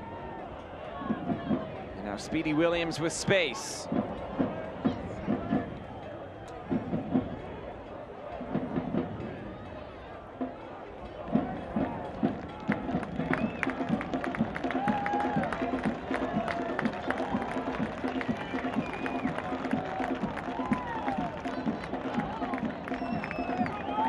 Here's Palacios. Driving forward. Below. This pass intercepted by Farrell. Now Quinn moves it out to the right quickly. Calistri turning Stanley. Calistri driving in. Calistri, it's saved and cleared away by Segbers. Quinn bouncing it in. It's still not gone. Now it's out of play. And the flag is up for offside. Will be no corner kick.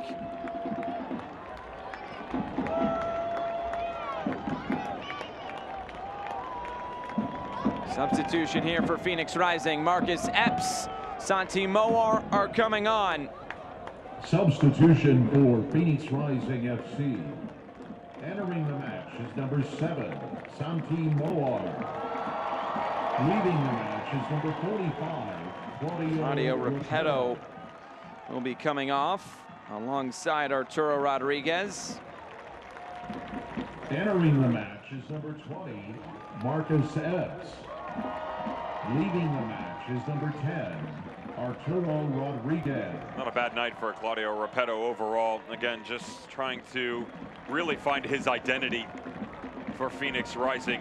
Arturo Rodriguez, sort of quiet as well. A couple of games in a row now. Well, he hasn't exactly been at the level that we've come to expect. By no means was it poor, but given the trends that we've seen throughout it, a lot of chasing, matched up against Bolu Akinyode, Florian Below and Speedy Williams, and with that was the inability to get him on the ball as consistently as they would have liked to. Also, they didn't have that stepping stone. A lot of this game has been played on the outside for Phoenix Rising in transitional moments that he hasn't been a part of. Of course, Santi Moar still coming back from that ankle injury he suffered in the Open Cup match against Valley United. Rick Schantz thought he'd be out a minimum of 2 to 3 weeks, but he's been able to rehab quickly. Appeared already since coming back from that injury, but still working back to full strength and coming off the bench. And against New Mexico United in the midweek.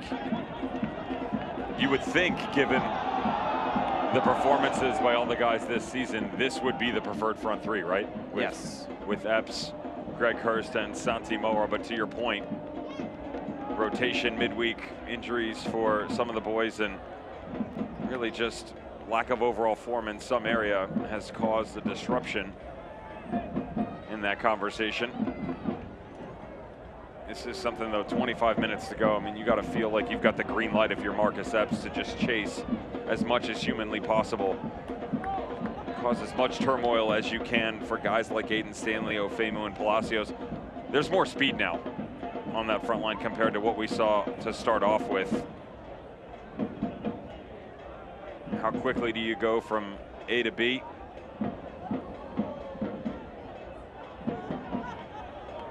So the understanding with Joey Calistri coming back to the inside. Aiden Quinn's done a really good job in this second half, and so is Phoenix of working him into the match. I mentioned the 2 outside backs coming higher. As he comes this deep, who's his link-up play with? Because so much of it has come to the outside, which is fine, and they've had success, but eventually Miami's going to start to sit, create more density within themselves, and you're going to have to find another avenue. I like it when you do it early on, so you're not testing yourself inside 10 minutes to go. Instead, you've already trialed a bit in that aspect. Here's Quinn. Epps now to serve it in. Palacios got his head to it. Sparrow bobbled it, and it was off the crossbar, but he's able to catch it cleanly.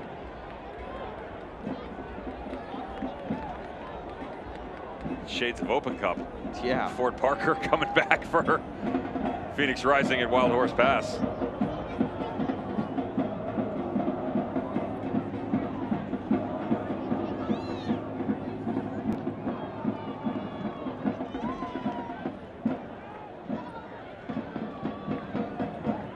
This is right around the time where the tendency for Anthony Pulis is to bring Josh Perez off. He doesn't normally have him go 90 minutes. They bring in fresh legs on the outside.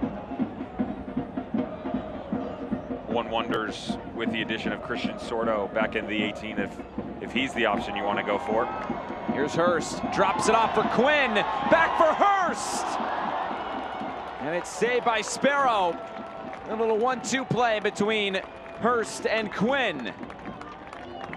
Great on the initial step by Aiden Quinn, and this is just a little two-man tandem game. Watch how much fun they have. Here comes the pressure, there's the turnover, and this pass, special by Aiden Quinn. Unselfish little poke of the left foot. It's a difficult take for Greg Hurst, though. Momentum coming to his left. He wants it on that right foot of his. But as he comes, you square it up. It's a much easier save for Connor Sparrow than the striker would like.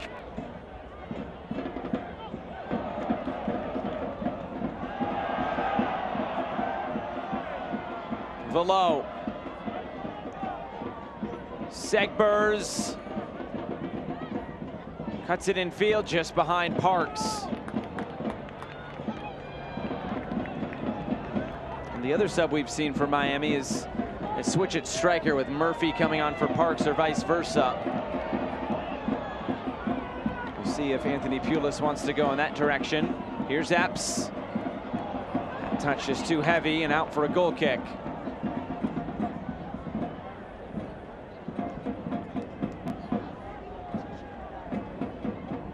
Likelihood that a change is coming is very good, because not only is that what we've seen in games past, Josh, but to recap, this was a pretty extensive shift all of these guys put in midweek against Inter Miami in their US Open Cup game. The only change we saw coming in was at the striker position, Romeo Parks for Kyle Murphy. Everybody else on the field right now went deep into that match, and as good as they were in the first 45 minutes against Inter Miami, they were even better tonight. But when you're the aggressor like that, it's always great to have the ball and make the ball do the work, because that means everybody on the other side is chasing. It's still not easy, right? You're the one that's dictating the tempo of the game, where the flow is going to be. You're overextending yourself at times. Do it against MLS opposition, now you do it against the cream of the crop in the USL Championship. Eventually it catches up to you, and they've sort of hit the brakes here in the second half. Certainly not the same team that was in the driver's seat for much of the opening 45 minutes. Bit of pressure there from Miami FC.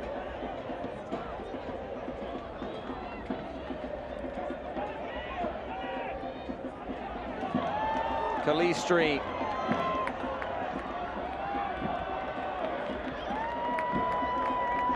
And now Darnell King. Flood for Aiden Quinn. Maybe trying to take this on the volley again. You know Sejas loves to do that. And the referee will stop play. Player down here for Miami FC.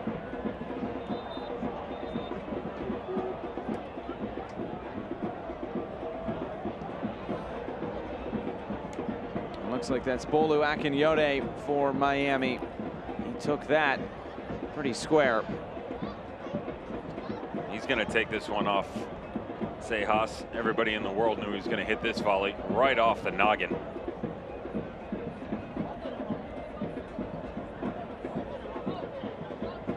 I want to show you one thing too, though, and as they continue to try and cultivate these relationships, watch Ryan Flood right there. Stops the run.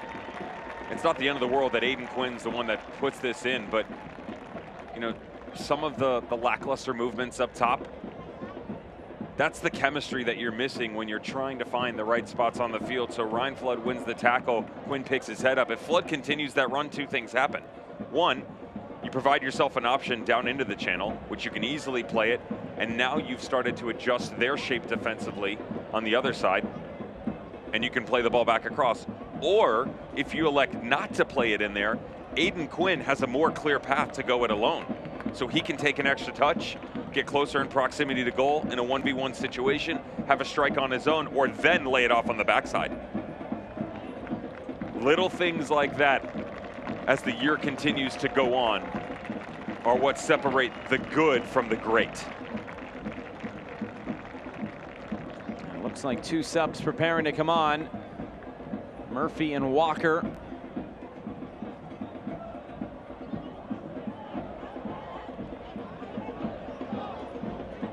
Go all the way back to Ben Lute there on the restart.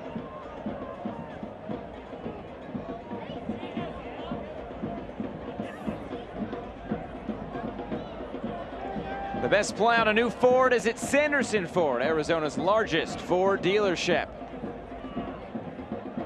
Calistri for Darnell King.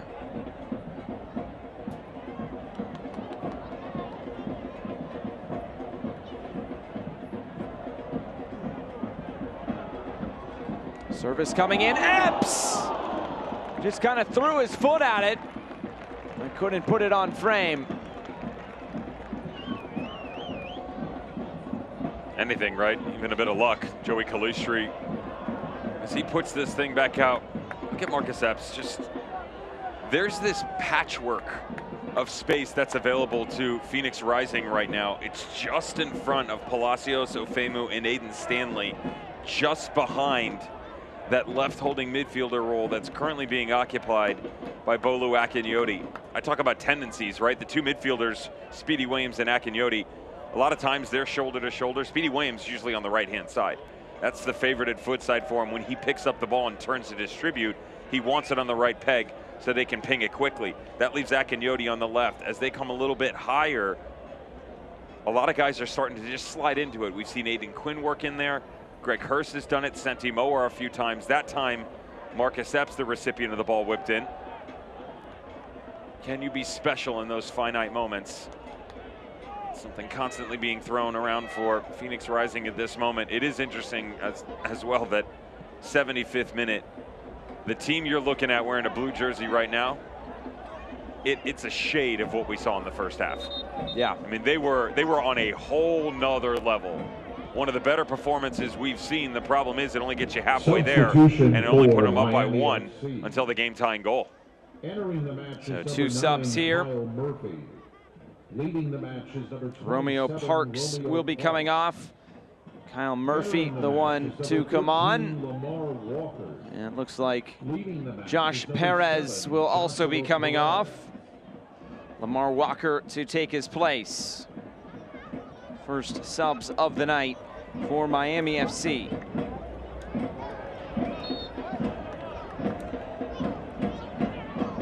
I got to give a little shout out to one of the owners at Phoenix Rising, by the way. Just trolling through social media mid-match. See if there's any fun tidbits to pick up statistically and all that jazz.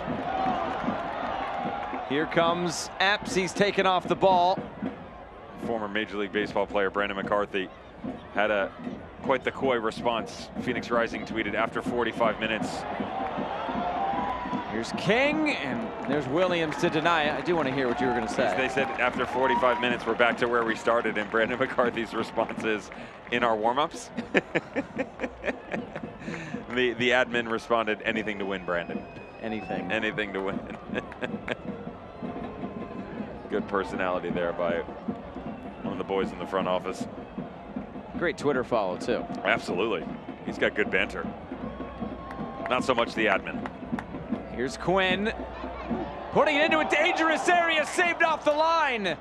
Lambert was waiting for it, nearly coming up with a second goal. Now Sparrow punching this away, and it's going to be a foul on Phoenix Rising. And Greg Hurst is down.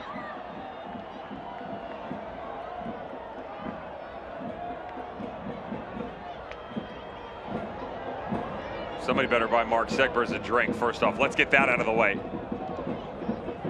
Here comes the wand.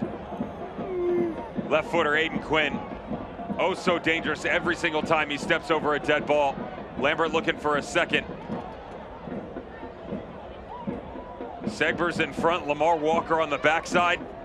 Thank your lucky stars, Connor Sparrow, for the substitute that's just come in and then absolutely pummeled. If you're Greg Hurst, they're always going to protect the goalkeeper right in this spot, 6 to 8, 6 to 12 yards out. Give him the freedom to move about. Don't necessarily agree with it, but every single referee does so. The argument from Senti Moar, and I'm with it for Rick Shantz, is that Hurst goes straight up and the goalkeeper comes up over back of him. That's the argument here, right? So regardless of location, The idea is you both have to jump straight up, even if it's a goalkeeper. What Rick Schantz doesn't really see, and I'm not siding with the decision, but Hurst is backing into it. So as the goalkeeper is jumping, though he definitely comes up over the back of the striker, Hurst almost undercuts him a little bit as well. Hurst has quickly come back onto the field. As you mentioned, goalkeepers will always be protected in those situations.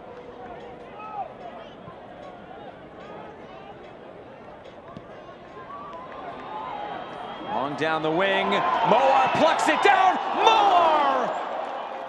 And it's saved by Sparrow, but the call is a handball on Santi Moar. Might need some further examination. Yeah, it's the second touch. The first one is class from the Spaniard. Watch. Cheers. How's your aim? It's right there, though. Yeah, the elbow. Can't do that, buddy. Almost got away with it. He almost gets away with it, too. It's pretty clean. I saw a guy in game one time.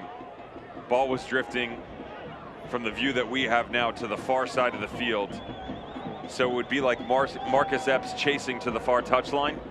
Came up on a bounce over his right shoulder, and it looked like he turned his arm or turned his head to flick it, and he actually put his hand next to his head, flicked it back up over his shoulder, and got away with it. Let him continue on. It's not against the rules if they don't call it. Here's Segbers. Segbers clips it up and out of play.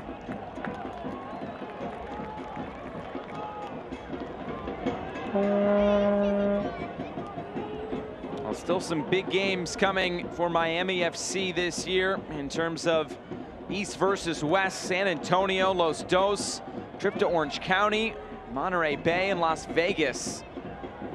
A couple of intriguing ones in there. Here's Moar. Phoenix will also have a couple of interesting ones, including Tampa Bay Rowdies coming to town. A trip to Hartford, a trip to Loudoun. Birmingham will also be coming, a trip to Memphis. Of course, the big game against Lou City. And Red Bulls 2 and Atlanta United 2 to close out the season for Phoenix.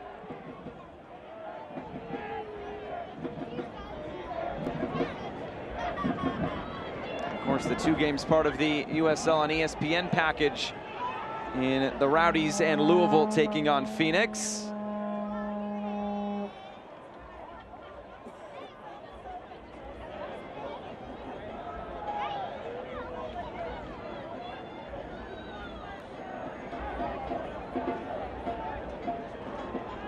Palacios.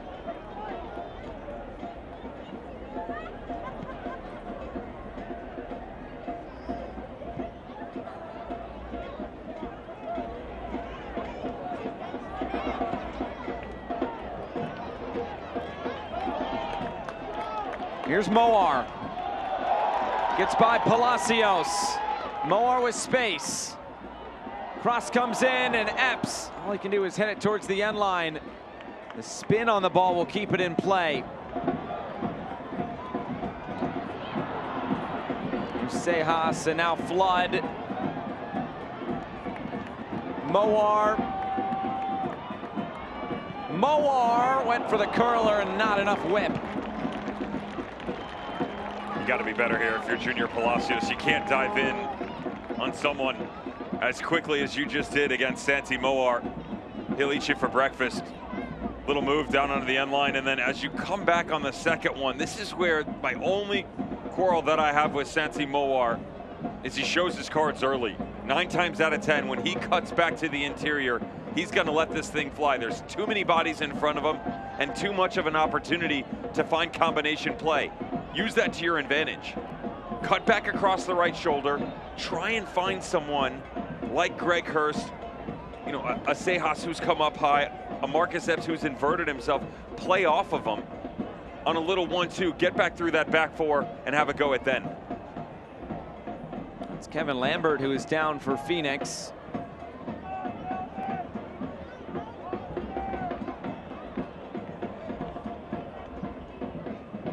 He's back on his feet. The shots in this game have totally transformed in this second half. 16-9 now in favor of Phoenix. Remember, it took them about a half hour to get there first.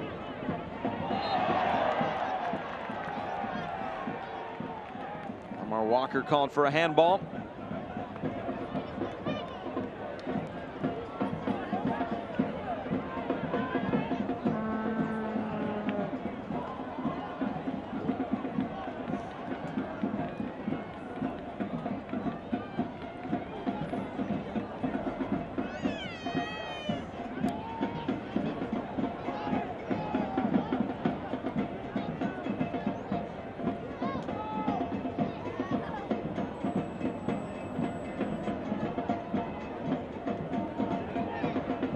Sejas.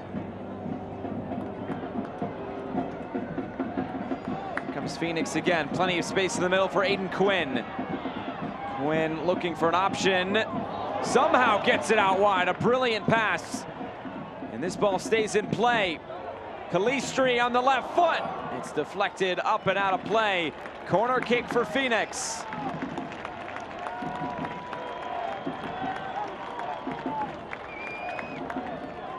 Take it short. Moar left it there for Quinn. It's blocked away. Moar threw his right hand at that again. It'll be Quinn and Moar. Quinn will take it.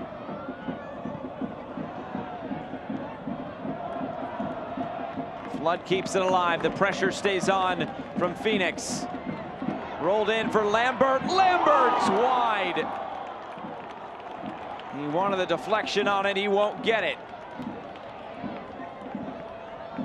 Speaking of turning on the dime, I mean, this is a quick move for someone who's this tall, lanky at times, but very well done against Ben Ofemu. I like the tweak within the midfield right now with Aiden Quinn and Sejas coming next to each other. More of a 4-2-3-1 look, trying to play off, and so you're guessing right now, if you're Miami FC, as to who's going to be the deeper lying midfielder to play through. Aiden Quinn coming into a more advanced position the last couple of minutes gives you the opportunity. I'm a bit surprised up top right here that they haven't made one more change with Florian Velo. Just kind of the way that the game has gone, he hasn't been poor, Josh. He just hasn't been overly involved. And defensively, he's had to work so hard, especially in the second half. All the chasing that he's done, it's going to have a lot of tired legs when you turn it over to then grab it and be one of the critical playmakers on the other end. Very difficult.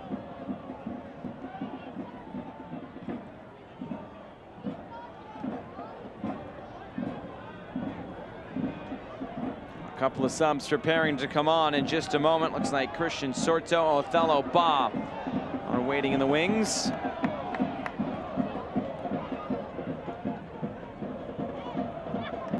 Will there be a late winner?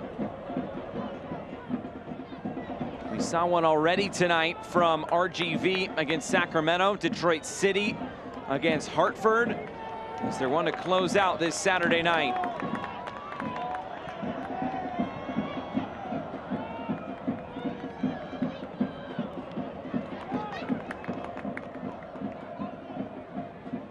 This finishes in a 1-1 draw. It'll be the 5th 1-1 draw of the day across the USL Championship.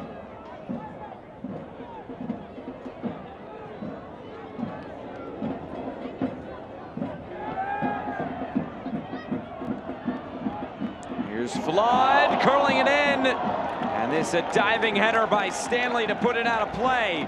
Corner kick for Phoenix. Quite the connection that they've picked up with the Scotsman inside the box tonight as he's moved from the left wing back into the number 9 role, centrally located. A couple of times they've been able to get him on the end of it. The bounce is really difficult to judge here. He's also wedged in between Junior Palacios and Ben Ofemu, and on the backside of it, Aiden Stanley said, boy, we got to pick this up here. We want to close it out. When service was good, but nobody waiting for it. Sejas! Oh! That magical left foot again! He might have won it for Phoenix Rising! What a hit! It's 2-1!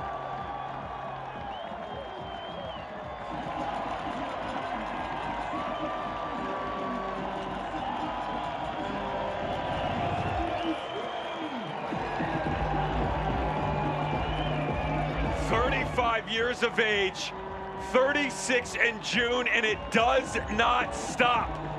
A legend is what they say for all the teams that he's played for at Banfield, Teixeira, Santa Fe.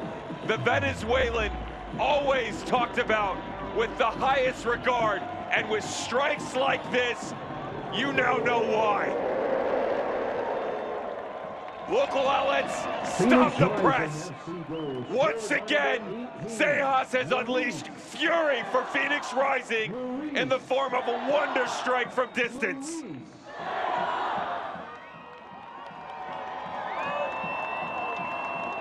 He's unreal, Josh. I've never seen a player score as many goals in such rapid succession in this fashion, in this league, as we have from Louis Ma. Incredible. Just a ridiculous goal from Luis Manuel Sejas. Miami FC. Entering the match is number 30, Adonijah Reed. So it'll be Adonijah Reed coming on for Pierre da Silva. And it looks like Manuel Madrid, Babukar Jai coming on for Phoenix Rising.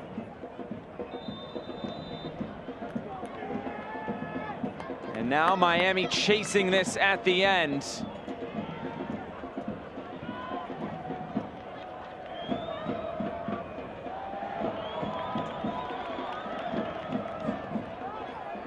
Substitution. The other substitution was Christian Sorto coming in for Florian Velo. He changed at the last moment. Othello Ba was supposed to come on instead. It was Adonijah Reed, more attacking look as they need it now. And it's 5 minutes added on.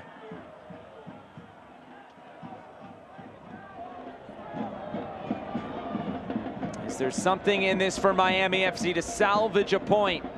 They're still looking for their first ever win against a Western Conference opponent.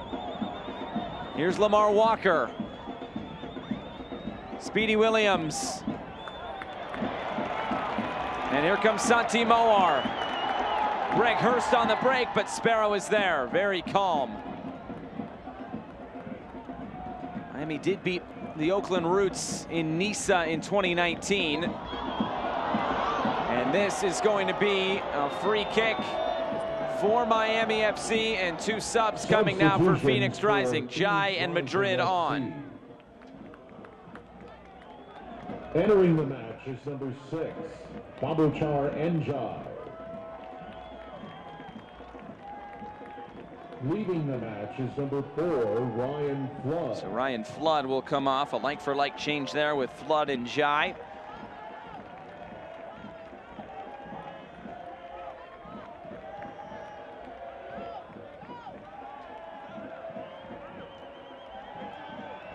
Looks like Luis Manuel Sejas should be coming off. So let's take a look at this again. The curtain call for the Venezuelan. Look at the ball, man. It's just, from this distance, when you catch it that true, the goalkeeper has to adjust because there's so much power behind it. But the way that it wiggles on the back end of it, it comes across the goalkeeper's body. So Sparrow is adjusting to his right, coming to that top corner, then has to reach back behind him. Sejas wants to stay and finish the job off. Joke's on him, job's already done. Leave it to the teammates the final few minutes to complete the comeback. Stanley drives it in. Luntz may have gotten a touch on it. Sorto to the back post. This will stay in play. Lamar Walker. Ofemu. And now a hit from distance, and this over the bar by Speedy Williams.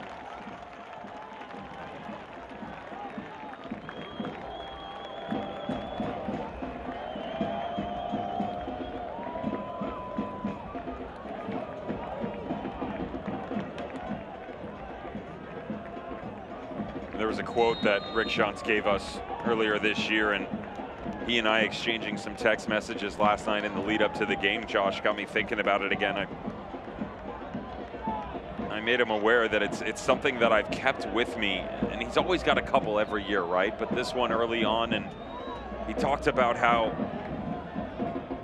every team has their own identity. It's going to be different from the previous years, and whether it's the 19 team that set all the records or the 20 teams that made it to the final that never was, and how this 21 team, they're always gonna, every team takes on characteristics of its manager, but they acquire a sense of entitlement in certain areas on the field. That, they're gonna create their own identity, and what it's become for them is grit. Similar to the 18 team that made it to the final before falling to Louisville. That team, tons of quality, right? You had Chris Cortez, you talked about their 9 before. Of course, Didier Drogba, guys on the back line. Joey Farrell, that was his first year here. Lambert as well. But even when things weren't going their way, it always seemed like they could dig down into the trenches and find a way to get a result. For a squad that looked a shade of what they're normally capable of in the first half of the game, absolutely played off the park. You get a special moment just before halftime. Lambert gets you your game-tying goal.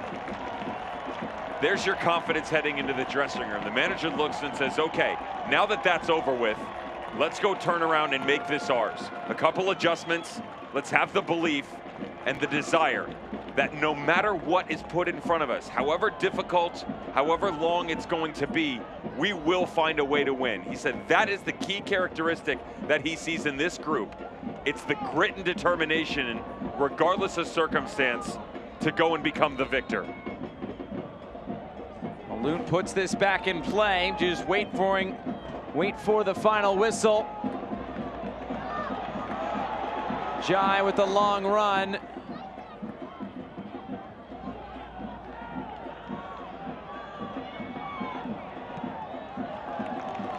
Quinn high into the air.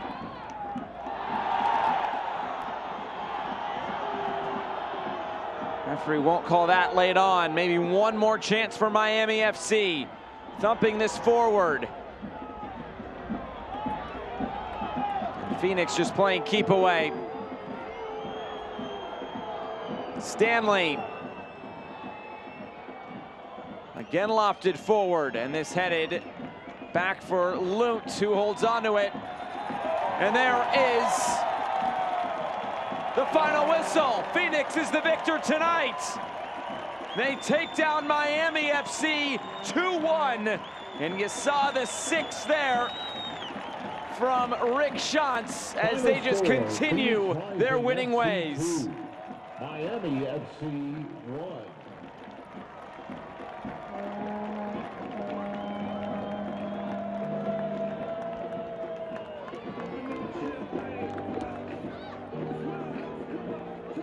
Rick Schantz has to be pleased about this victory tonight.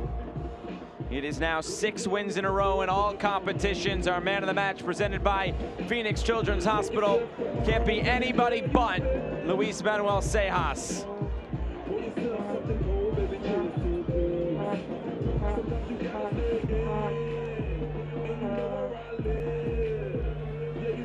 On the south end, we'll be celebrating tonight. Luis Manuel Sejas gets the game-winning goal. A really good contest between these two. We'll come back and wrap it up. Phoenix 2, Miami 1.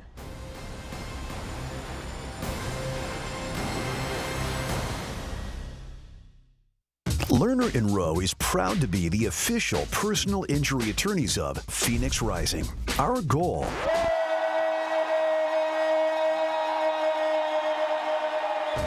is getting you all the money you deserve. When you're in a wreck and need a check, make one call, that's all, to Lerner & Rowe. Lerner & Rowe is the way to go. Call 977-1900. At Arizona Federal, our passion is to help out the community where you live and work, because where you bank should make you feel good. Show your support for the home team with the Phoenix Rising Visa debit card. When you open a new account, you can score $100 just for using your card when you shop. How's that for an easy goal? Be a part of our commitment to the community. Arizona Federal Credit Union.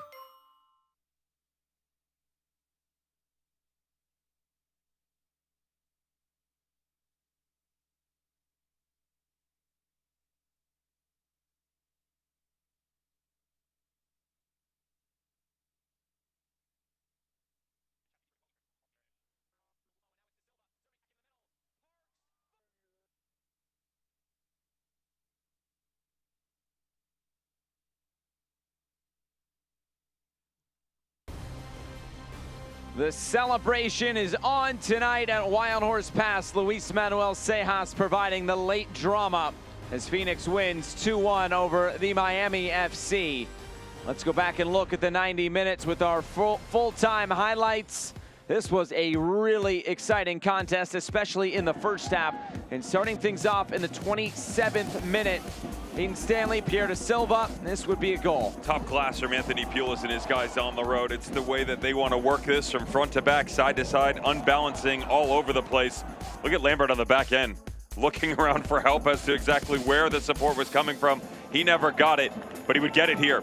Great pickup within the midfield. He comes off the back line, just slowly makes his way up the field. Watch all the blue jerseys. Everybody focused on Calistri as the deflection comes off here for the goalkeeper. There's enough players to drop back, but nobody picks up the mark. Lambert picks up the ball, they get the equalizer, and it's 1-1 at halftime. Much of the same at the start of the second half, and you won't hear that frequently as we continue on here. But the best chance, 50th minute, watch Ben Loon. This guy has been absolutely incredible the past couple of games. 3 specifically, both New Mexico United, and now the victims, Miami FC. 57th minute, Connor Sparrow can get a taste of the medicine as well. Great work by Phoenix Rising. Lovely header by Calistri, but watch how low you have to get if you're the goalkeeper. Traffic in front of you, still able to get down. He gets 2 hands on it, and we're back to the races. It was all Phoenix Rising. Balls all over the place. And yet, guess who it comes from? The leading scorer in a Phoenix Rising jersey this year. It's not Greg Hurst. It's not Joey Calistri. It's not Santi Moar or Marcus Epps. It's that man right there. The 35-year-old Venezuelan with strikes from distance that has once again proved magical for 3 points. And who would have thought after that first half, Phoenix would double up Miami in terms of shots. Miami put it all out there tonight, just could not get the victory. That's 100%. If Mike Watts is sitting here, that's a what's in the water type moment, right? I mean, that's exactly what goes on and things like that. I commend both of these teams. Tale of two halves. You hear it all the time, right? Miami FC look like world beaters in the first 45 minutes. They could do no wrong, yet they only get a goal. They give up the goal right at the tail end of the first half. Phoenix Rising, next level. This could be a prelude to a matchup come playoff time. That's how good they were, and that's scary because we haven't even hit the double-digit mark in the 2022 championship season. For our entire crew, broadcast partner Devin Kerr, I'm Josh Eastern saying so long from Phoenix. It finishes Phoenix 2, Miami 1. Good night. This copyrighted telecast of the United Soccer League Championship cannot be retransmitted, rebroadcast, or reproduced without the expressed written consent of the United Soccer League Championship.